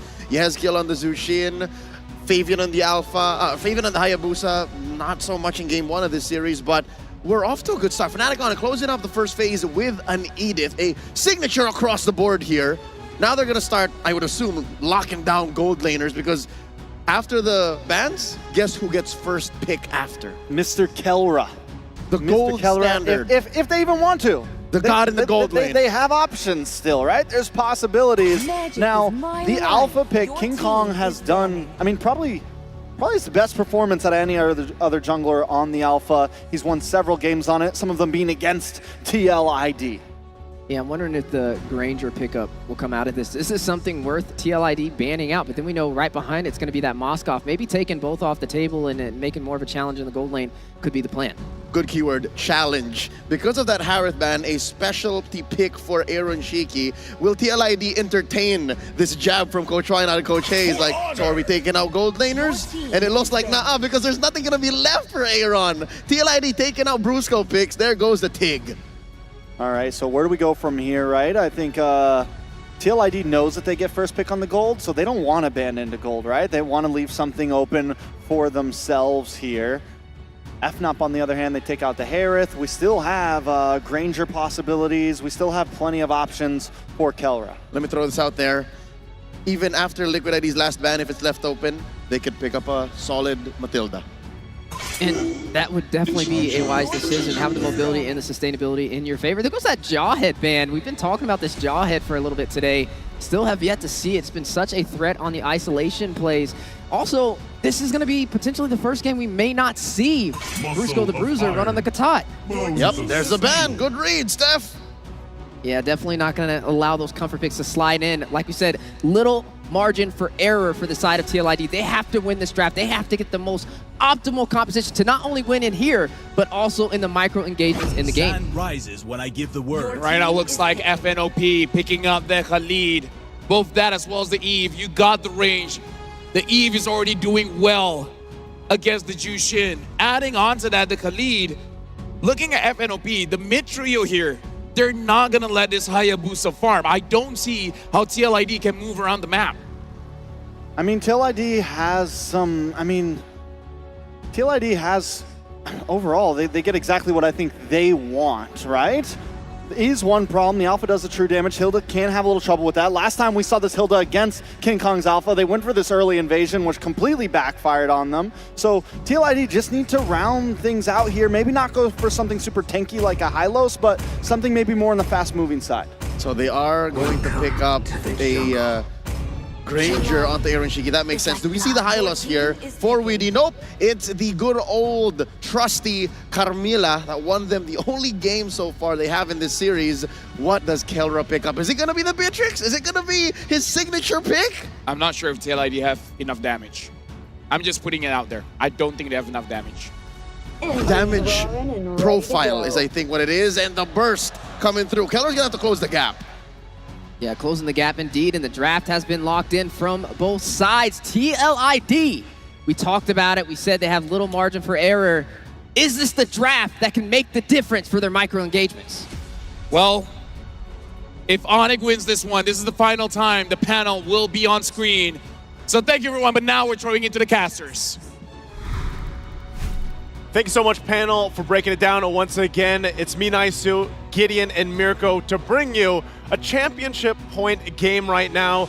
Can TLID extend the series? Again, it's a best of 5. They have the chance, a best of 7. They have a chance here. What do you guys think of the drafts for this one? I think this one's going to be a lot more interesting, right? FNOP have taken a completely separate angle of targeting Fabian, and now the early game as well. The TLID need to snowball off this comp. There's so much control for FNOP. This looks like a pure neutral, objective snowball kind of composition. They're going to get first one all the way to the third.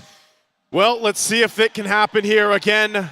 FNOP facing championship point, 1 win away from being crowned the M6 World Champions.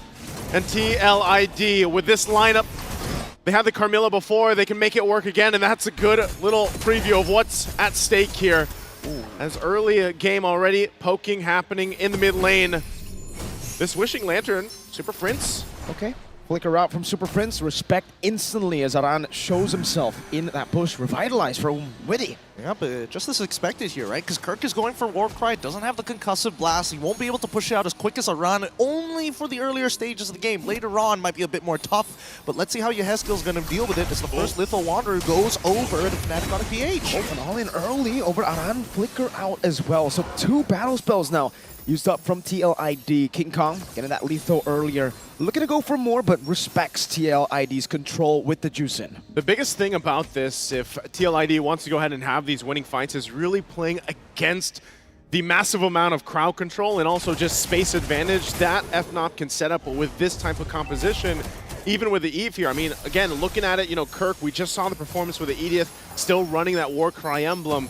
But even so, the amount of mobility that is here for Kelra this time around, running even that sprint, he's going to be able to maneuver easily around these team fights, and TLID has to be able to shut that down. Yeah, I mean, he can play on... Aaron Shiki, unfortunately, can only play on linear lines, right? He kind of wants to line up with Keller, which is why he got extra movement speed in his emblems, just to kind of keep up with it. But as soon as that sprint pops, there's no keeping up with it at all, especially if he takes hit from a Queen's Call. Nevertheless, we are seeing an instant invade on the opposite side of the map. RWM forcing Fabian to use the Quad Shadow. Fnatic Onyx Philippines, this is the control we were talking about, but they have utilized a couple of resources, and that's why King Kong was sent down below. Brusco gonna be all in here. Aran has the power wilderness, but Brusco just flickers out, and now King Kong's ahead. Again, another battle spell used here on both sides, really, all for this first turtle, really taking the time. Aran will hold it up at the front. Fabian joining the fight, doesn't have a purple buff. It's gonna be up in 10 seconds, so they might just go ahead and start this up, take control of it as they do. Brusco gives the information, doesn't have a level 4, so not going to be able to do much, as King Kong, though, did build up. Again, just trying to get some of that gold lead and that even level lead. I mean, as much as Team Liquid ID don't mind taking the turtle, honestly, I feel like it's a bigger win for Fnatic Onyx PH. You are getting your jungler ahead, and more importantly, you're not even giving the opportunity for TLID to start a snowball. I mean, let's just go match by match, right? Super Prince, he's hurting Yehezkiel, especially when both the supports have to leave the lane. Yeah, I think it's just a very interesting but great approach here for Fnatic Onyx Philippines. They could have gone all the way up top. Aran, force a flicker. King Kong not going to overcommit there. The Primal Wrath already used by Kirk, and they're just going to go and hammer down on this turret gold. Half of the HP on the turret gold down. Yehezkiel, Crimson Beacon, now Lantern Flare. Yeah, no threat over to King Kong and Kirk. There's no damage here. Not yet, but Witty, he's going to get chunked down as RWM is also being deployed. And that's the thing, we're seeing a lot of these fights where it's like, you know, they're dropping down ultimates, they're using their battle spell, they get a flicker out again here, and this is all the thing, right? If you can go ahead and catch a kill for either team, then that's great. But like Gideon, you just mentioned, you know, if FNOP kind of delays this, they don't actually have to go and snowball. Oh, hold on. Okay. That's a shadow kill over. Okay. Now, that's the revitalize, but Kelra picks up the kill. Fabian, the kill. Kelra, one piece from both of them. It's too slow, too late to react to it. Even with the Curse of Blood, just no damage to really follow up, and also the major target's already down. So Witty dying like that, and at least Fabian able to find one back. This point, I think that Fnatic Onyx PH are in a pretty comfortable spot overall. Brusco doesn't mind dying a couple more times, but this next neutral objective might be really tough for TLID to actually get on top of. So it's all about, hey, how many battle spells do you have? If we get hit by the Curse of Blood, can we die for Aaron Shiki? Maybe even Aran if we're lucky. You can see this too, you know, Kelra already having the Haas clause. Oh, hold on. Kirk. Flicker out, Quad Shadow coming down as well. No onward or no... Earth Shatter. They're not going to go for it. Yeah, he can rely on the Primal Wrath here too, but it's more so just, again, kind of limit testing each other. Battle spells being used up or not. Next objective is up here, and they're going to get in the zone here. They have to worry about Super Prince setting things up, but it's going to be started up too. King Kong holding it.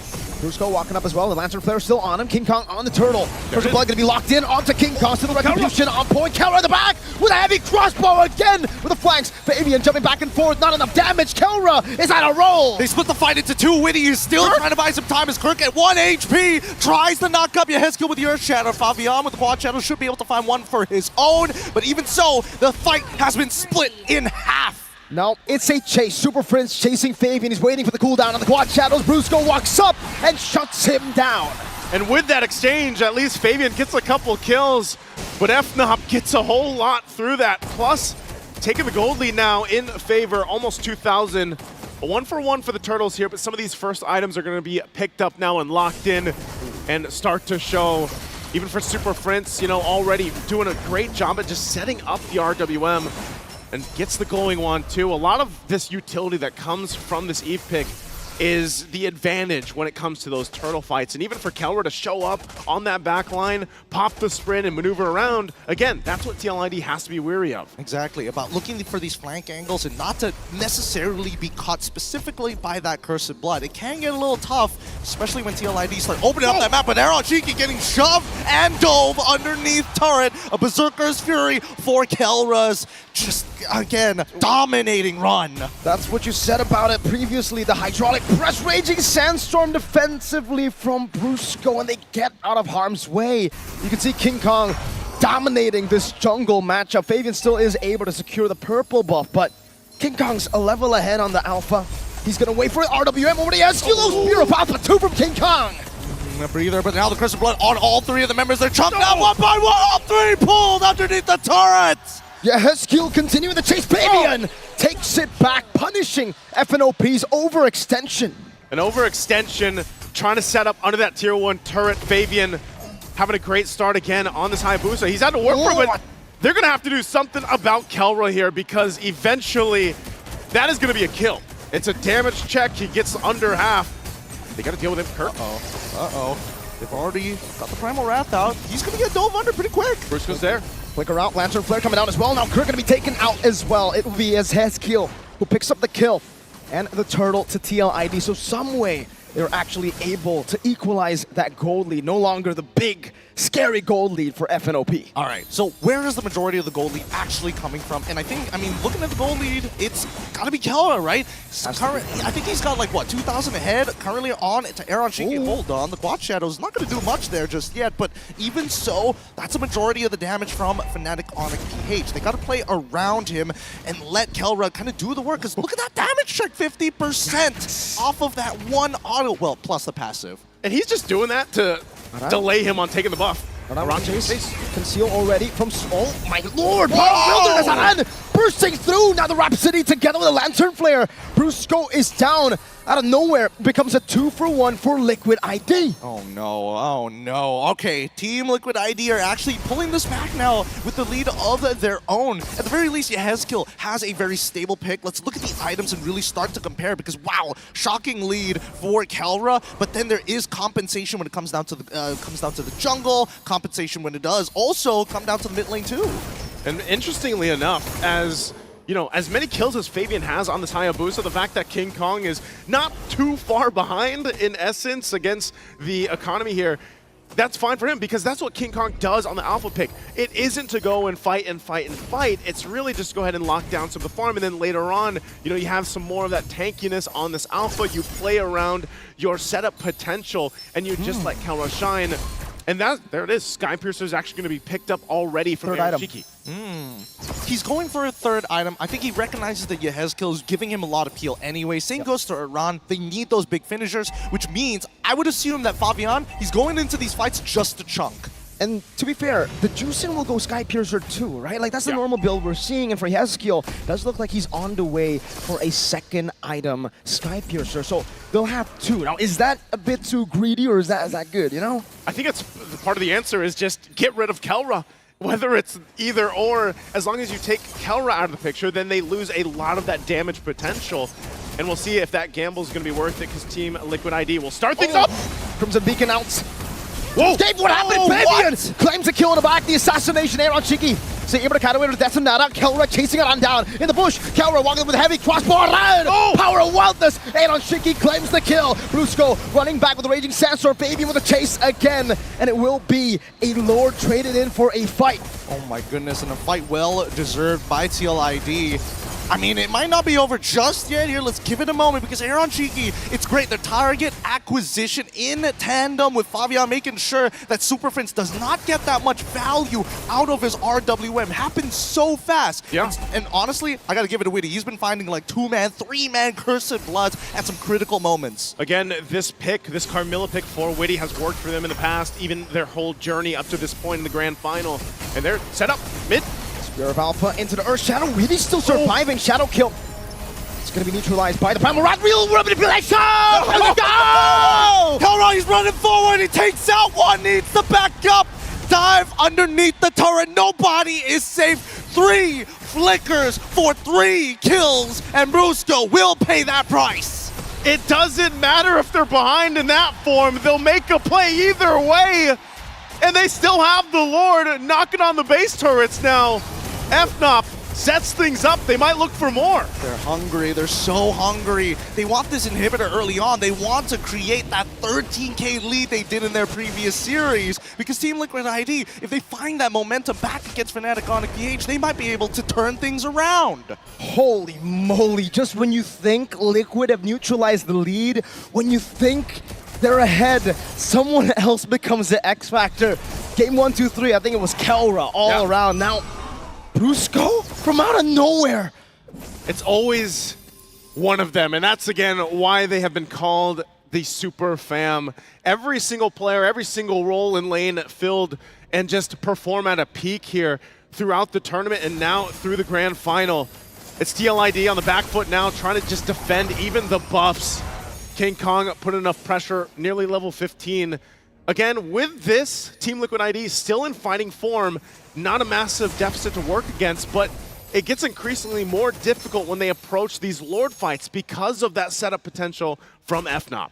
Oh, but even so, at the end of the day, it really comes down just to hard execution, right? As much as Fnatic, Onic, PH are able to kind of control this tempo, the execution for these are... Wait, hold on. Oh my god. Oh, right. RWM has also been thrown out here, but I don't think they should be able to find anything. With the isolating, you know, the cancel! Spear of Alpha, he gets down with a fade away! What a cancel! Never mind, I take it back. They do find one. Sometimes you wonder, you know, Kelra's jumping forward. Well, that's exactly why. So aggressive and making moves just now at this point. How does he get a Renner's apathy on an Irithel? I have no clue. I have no clue.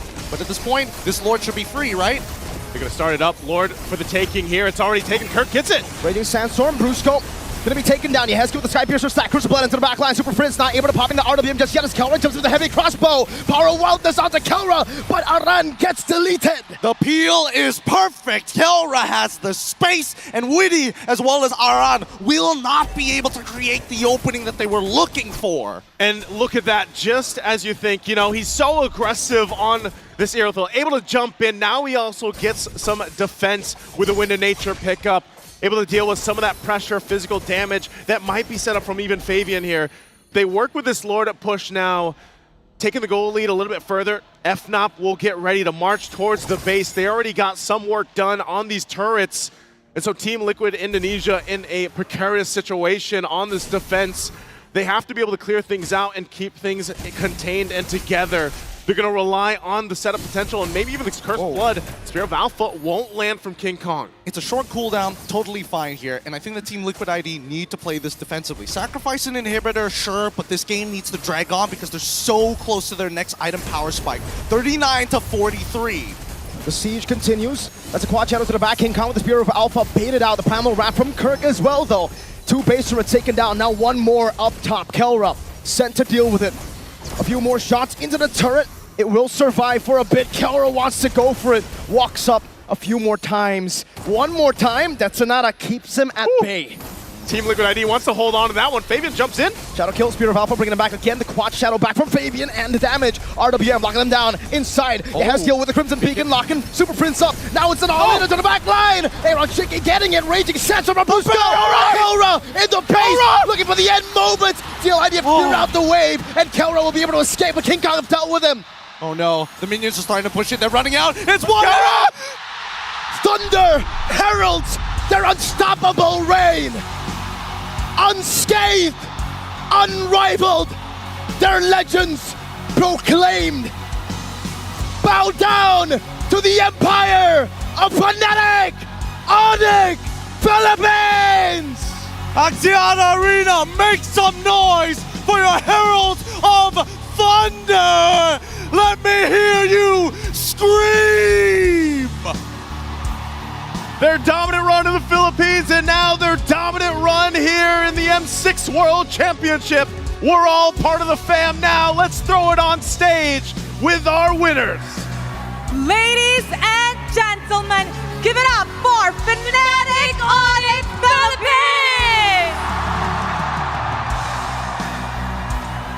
What an epic battle for the final, the real grand final. They're staying at the top and finish to the top. Gentlemen, Fnatic Onic Philippines, come and join us here at the front. The emotions is overwhelming, and guys, I gotta say, Axiata Arena, you guys are amazing. You guys are the superstars. You guys are the best. This is the best M series I've ever witnessed in my lifetime. But once again, ladies and gentlemen, your champions! The fight is over! This is the new record for Fnatic Onyx. All right, gentlemen. You may now claim what is rightfully yours. In 3, 2, 1. Ito ang lakas ng Pinas! Fnatic Onyx Philippines! Unbelievable! Unbelievable! The 5th straight trophy for the Philippines! This franchise has been in the grand final for multiple times. Now, after besting their new rival, Fnatic Onyx Philippines have finally finished their story. It's been a roller coaster of emotions and struggles. However, Fnatic Onyx Philippines did not drop a single match this M6. Kelra, come here, alika dito. Kelra, congratulations. From an MSC champion, MPL Philippines, and now you are a M-Series champion. What does this victory mean for you? From an M-Series champion, tas naging MPL Philippines champion, tas ngayon M-Series naman ang napanalunan mo. Anong ibig sabihin ng panalo na to sa'yo? Una sa lahat, thank you sa mga pumuntahin, sumuporta sa amin dito. And sa mga nanonood online. Maraming salamat, appreciate namin lahat yun. He said thank you to everybody watching here in the arena. For those supporting online, they really, really appreciate your support.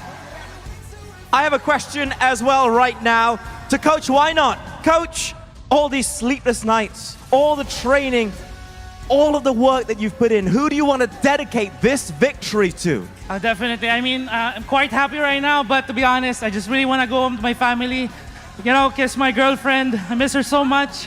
Hug my kids. But yeah, everything, it's for us, definitely, for the Filipinos out there, and the Philippines, but most especially, to my girlfriend, Dorothy. Thank you. That's so cute. I know, Dorothy, hope you're listening right now. Yes, I want to hear something more from the player, Brusco. Can you tell us about your win? This is your first. You won in MPL Philippines. Now, you are the champion of the world. First, I want to thank the Sonics fans supporting us, and I want to thank my girlfriend also watching me.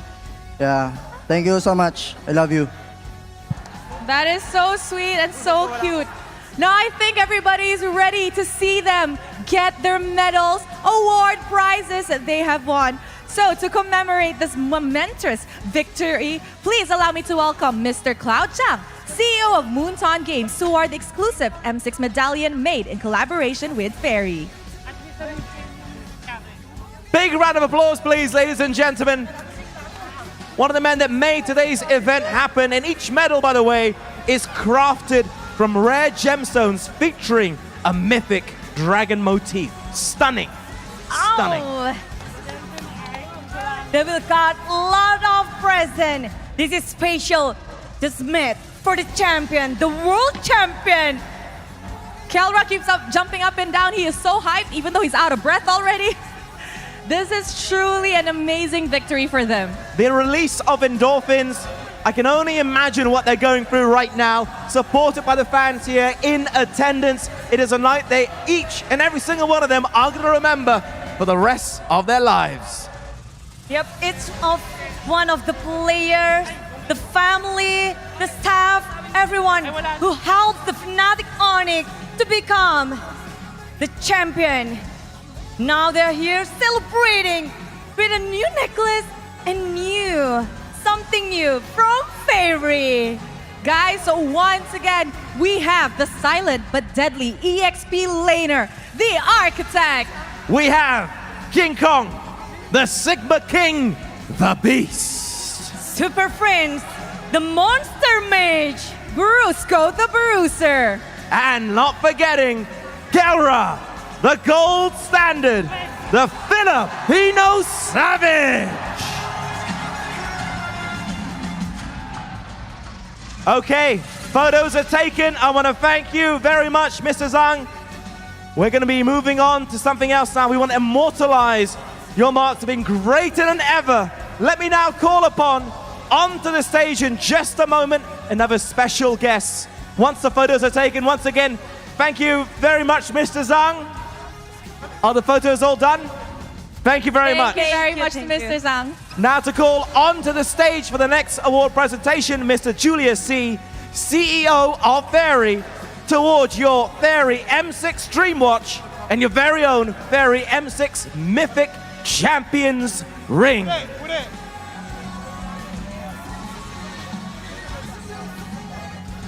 Show us. After the medals, now it's time. The gate, the Fairy Watch, the Dream Watch, Spatial M6 Dream Watch, the M6 Mythic. Players, main players. All right, nice. The Fairy M6 Dream Watch feature advanced chronograph functionalities. So this is spatial just for the champions.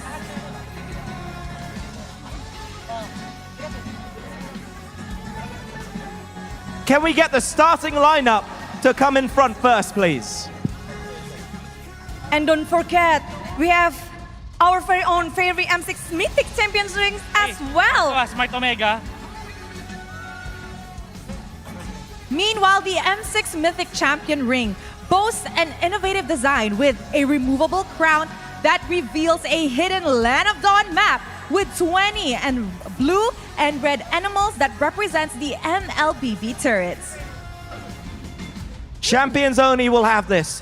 Things they will cherish for the rest of their lives. Reminders of this night, a historic night in Axiata Arena here in Bukit Jalil. M6 in Malaysia. Something we will never forget, and certainly the players, the entire team, will never forget.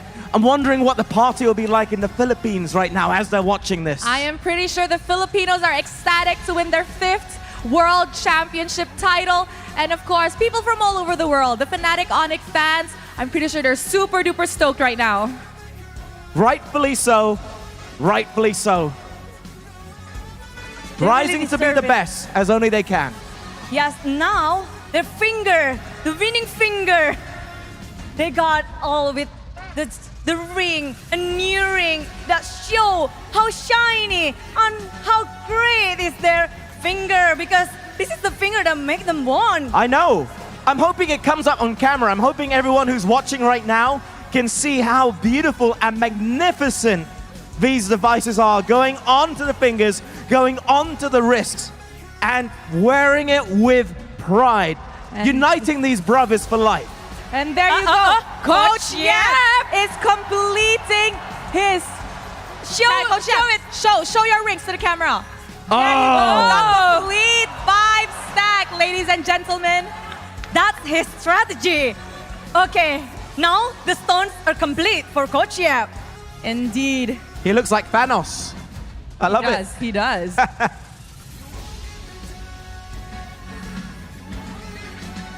Different colors. These are green. I'm trying to get a closer look from where we are right now. So some of the watches, they've got a blue trim around them. Some have got green. They all look gorgeous. They do, and they all look really amazing on our players. Definitely greater than ever this time around. Neck, arm, finger, everything is catching, bubbling. That looks heavy as well, I have to say. I mean, better watch your luggage when you fly back. Don't want to be overweight with all the bling on your arms. They got a lot of things. This is super special. And of course, all of the family. Now they're celebrating together. And now I think we can say together because they got new watch. What time is it? Show your watch, show your everything. You can say it now. Thank you very much. Let's take a picture together with Mr. C. I think we should have a big, Mr. Song, let's have a take big pictures together. group picture with everybody here. Okay, if everyone here can look at me. Okay, we're gonna take a picture with our VIP down here. Lovely, thank you. Yes. Let me get out the way. Smile for the camera, everybody. Show off your new rings. Coach Yeb, show off your complete stack. Ring, watch, medals, and this is the moment for the champion. What time is that? Woohoo! Thank you very much to Mr. C. And finally, to complete the champion's gear, ladies and gentlemen, please welcome Miss Ellie Chin, Smartphone Country Product Manager of Asus Malaysia, to award your ROG Phone 9. The winner takes everything. They deserve it. Now, they will be more and more powerful with the new smartphone. Yes, they are all walking home with an ROG 9. And I'm sure everybody in the arena right now knows how good ROG smartphones is. They are a mobile masterpiece that blends high-octane gaming with a sleek, modern aesthetic. These are the perfect phones for our world champions. I agree, and look at them, so happy with their new phones to play Mobile Legends on. I want a phone as well. We want a phone. Miss Chen, I hope that you can have a spare phone for us as well, please. It'd be much appreciated. They all look so happy. Yes, let's take a picture together. Okay, All right, one more thank picture you. together, please. Miss Ellie, could we have a photo? Yes, you may stand in the middle with them. Yes. Guys, let's get around. Show your phone. Show your new phones, guys. Show your new phone to the camera. Champion phone with ROG Phone 9. Thank you, Miss Ellie. And of course, for the giant check, we would like to invite Mr. Lucas Mao as Managing Director of Moonton Games to present the awards for the players, for the winners, for Fnatic Onyx Philippines. Give round of applause, everyone. This is the giant check for Fnatic Onyx Philippines. Kelra is so happy. He is embodying everything right now. It's amazing. Champion, From up-and-comers to the brightest stars, Fnatic Onyx Philippines extends the Philippines era with another World Championship trophy. The 5th trophy for Philippines. They fought really well for their country. Thank you so much, Mr. Lucas Mao. And wow, present to present, the smile and smile. All right, ladies and gentlemen, we have seen an amazing game, an amazing M6. But let me ask you, Axiata Arena, who is your finals MVP? Whoa, whoa, whoa, whoa, whoa, whoa, whoa! One more time. Who are your finals MVP? Is it? Is it? We're gonna find out in just a moment. We have to invite somebody else up. To present this award, we have Miss Ellie Chen back on stage to present the M6 Finals MVP Award. Yes, she's here. Now that everyone's ready. The M6 World Champions Finals MVP is... Kelra!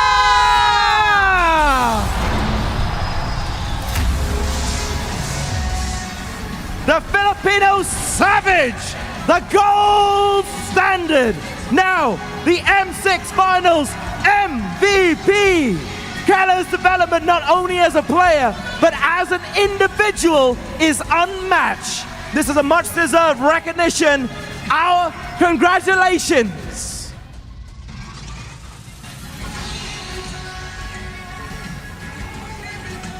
The super moment.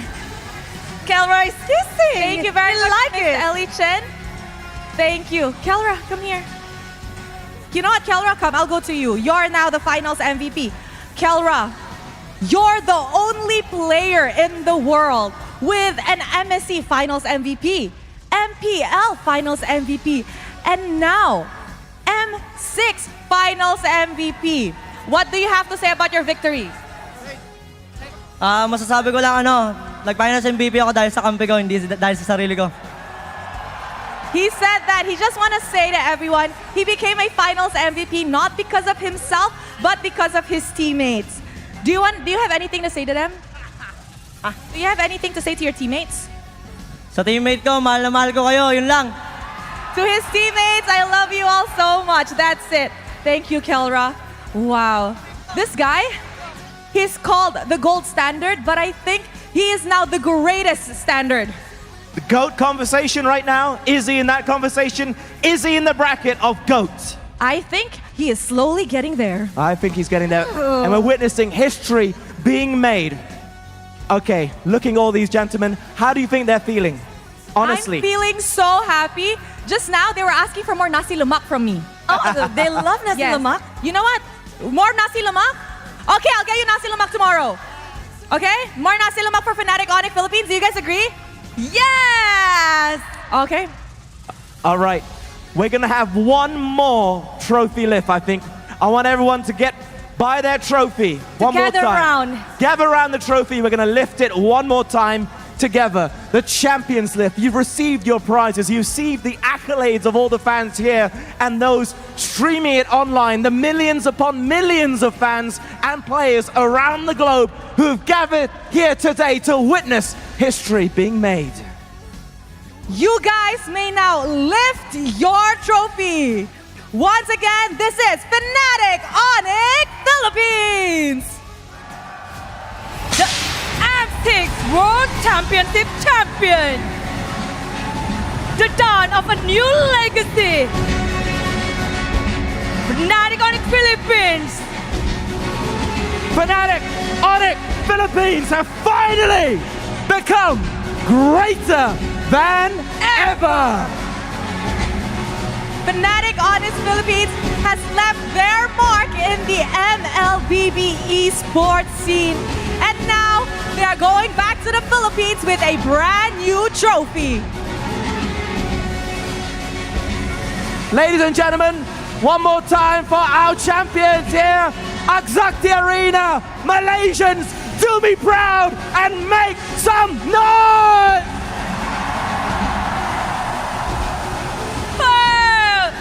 Fnatic Onyx Philippines, you may carry your trophy and do your Champions Walk of Glory. Kelra, this is real! This is real, Kelra!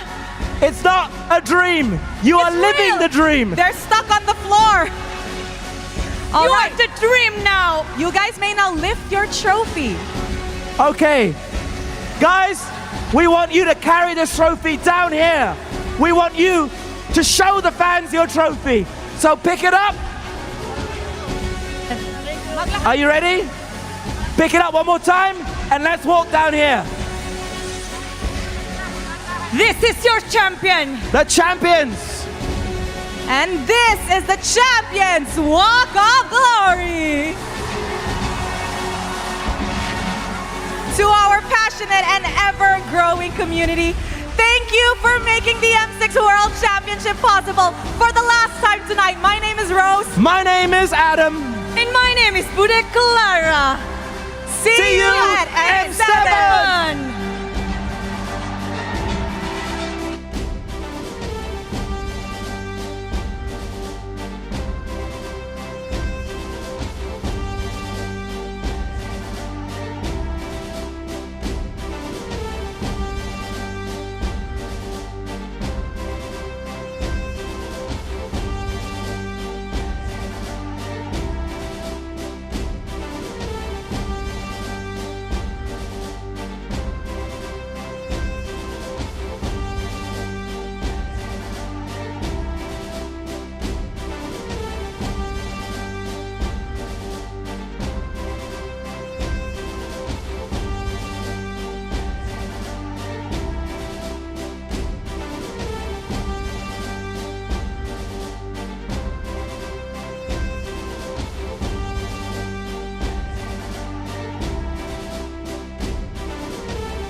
for the grand finals here at M6. This M6 kind of gave me more of a perspective of how competition is globally. And I think there's so many things that you have to take account for. But definitely apart from that, you need to put the work in. It's not as if, you know, you're a good player now, you're still the best player next year, next week. I mean, everyone's grinding.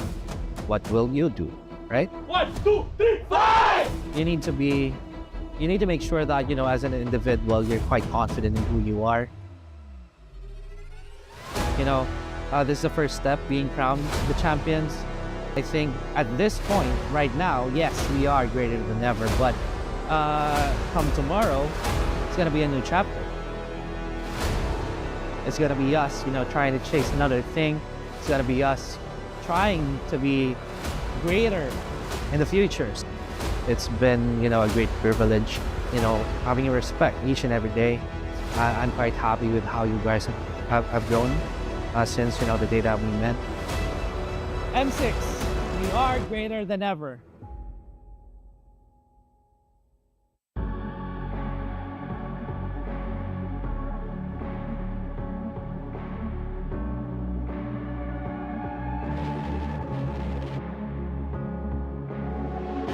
Lost in the shadows, feeling so small. But I've got a fire, won't let myself fall. Every hit taken, every scar earned, lessons in pain from which I've learned. When the world says I'm done, I'm just starting my run. Through the darkest of nights, I will find. You won't get me down, you won't get me down. I can't back on track with a peaceful attack. I'll always come back around. I'll never back down, no, I'll never back down. A force to behold and it waits to unfold. I'll always come back around. When worlds converge and dreams ignite, there are millions to witness the champion arise. With every challenge, we push with all our might. For we have only one goal, the ultimate prize. When hope seems so far, I'll reach for the stars. In the heart of the storm, I am reborn, I am reborn. You won't get me down, you won't get me down. I can't back on track with a peaceful attack. I'll always come back around. I'll never back down, no, I'll never back down. A force to behold and it waits to unfold. I'll always come back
lost in the shadows, feeling so small.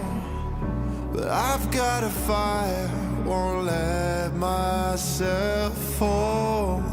Every hit taken, every scar earned, lessons in pain from which I've learned when the world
lost in the shadows, feeling so small.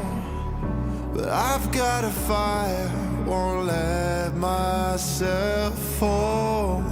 Every hit taken, every scar earned, lessons in pain from which I've learned when the world says I'm done. I'm just starting my run through the darkest of nights. I will find. You won't get me down. You won't get me down. I get back on track with a peaceful attack. I always come back around. I'll never back down. No, I'll never back down. A force to behold and it waits to unfold. I always come back around. When worlds converge and dreams ignite, there are millions to witness the champion arise. With every challenge, we push with all our might, for we have only one goal, the ultimate prize. When hope seems so far, I'll reach for the stars. In the heart of the storm, I am reborn.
Feeling so small.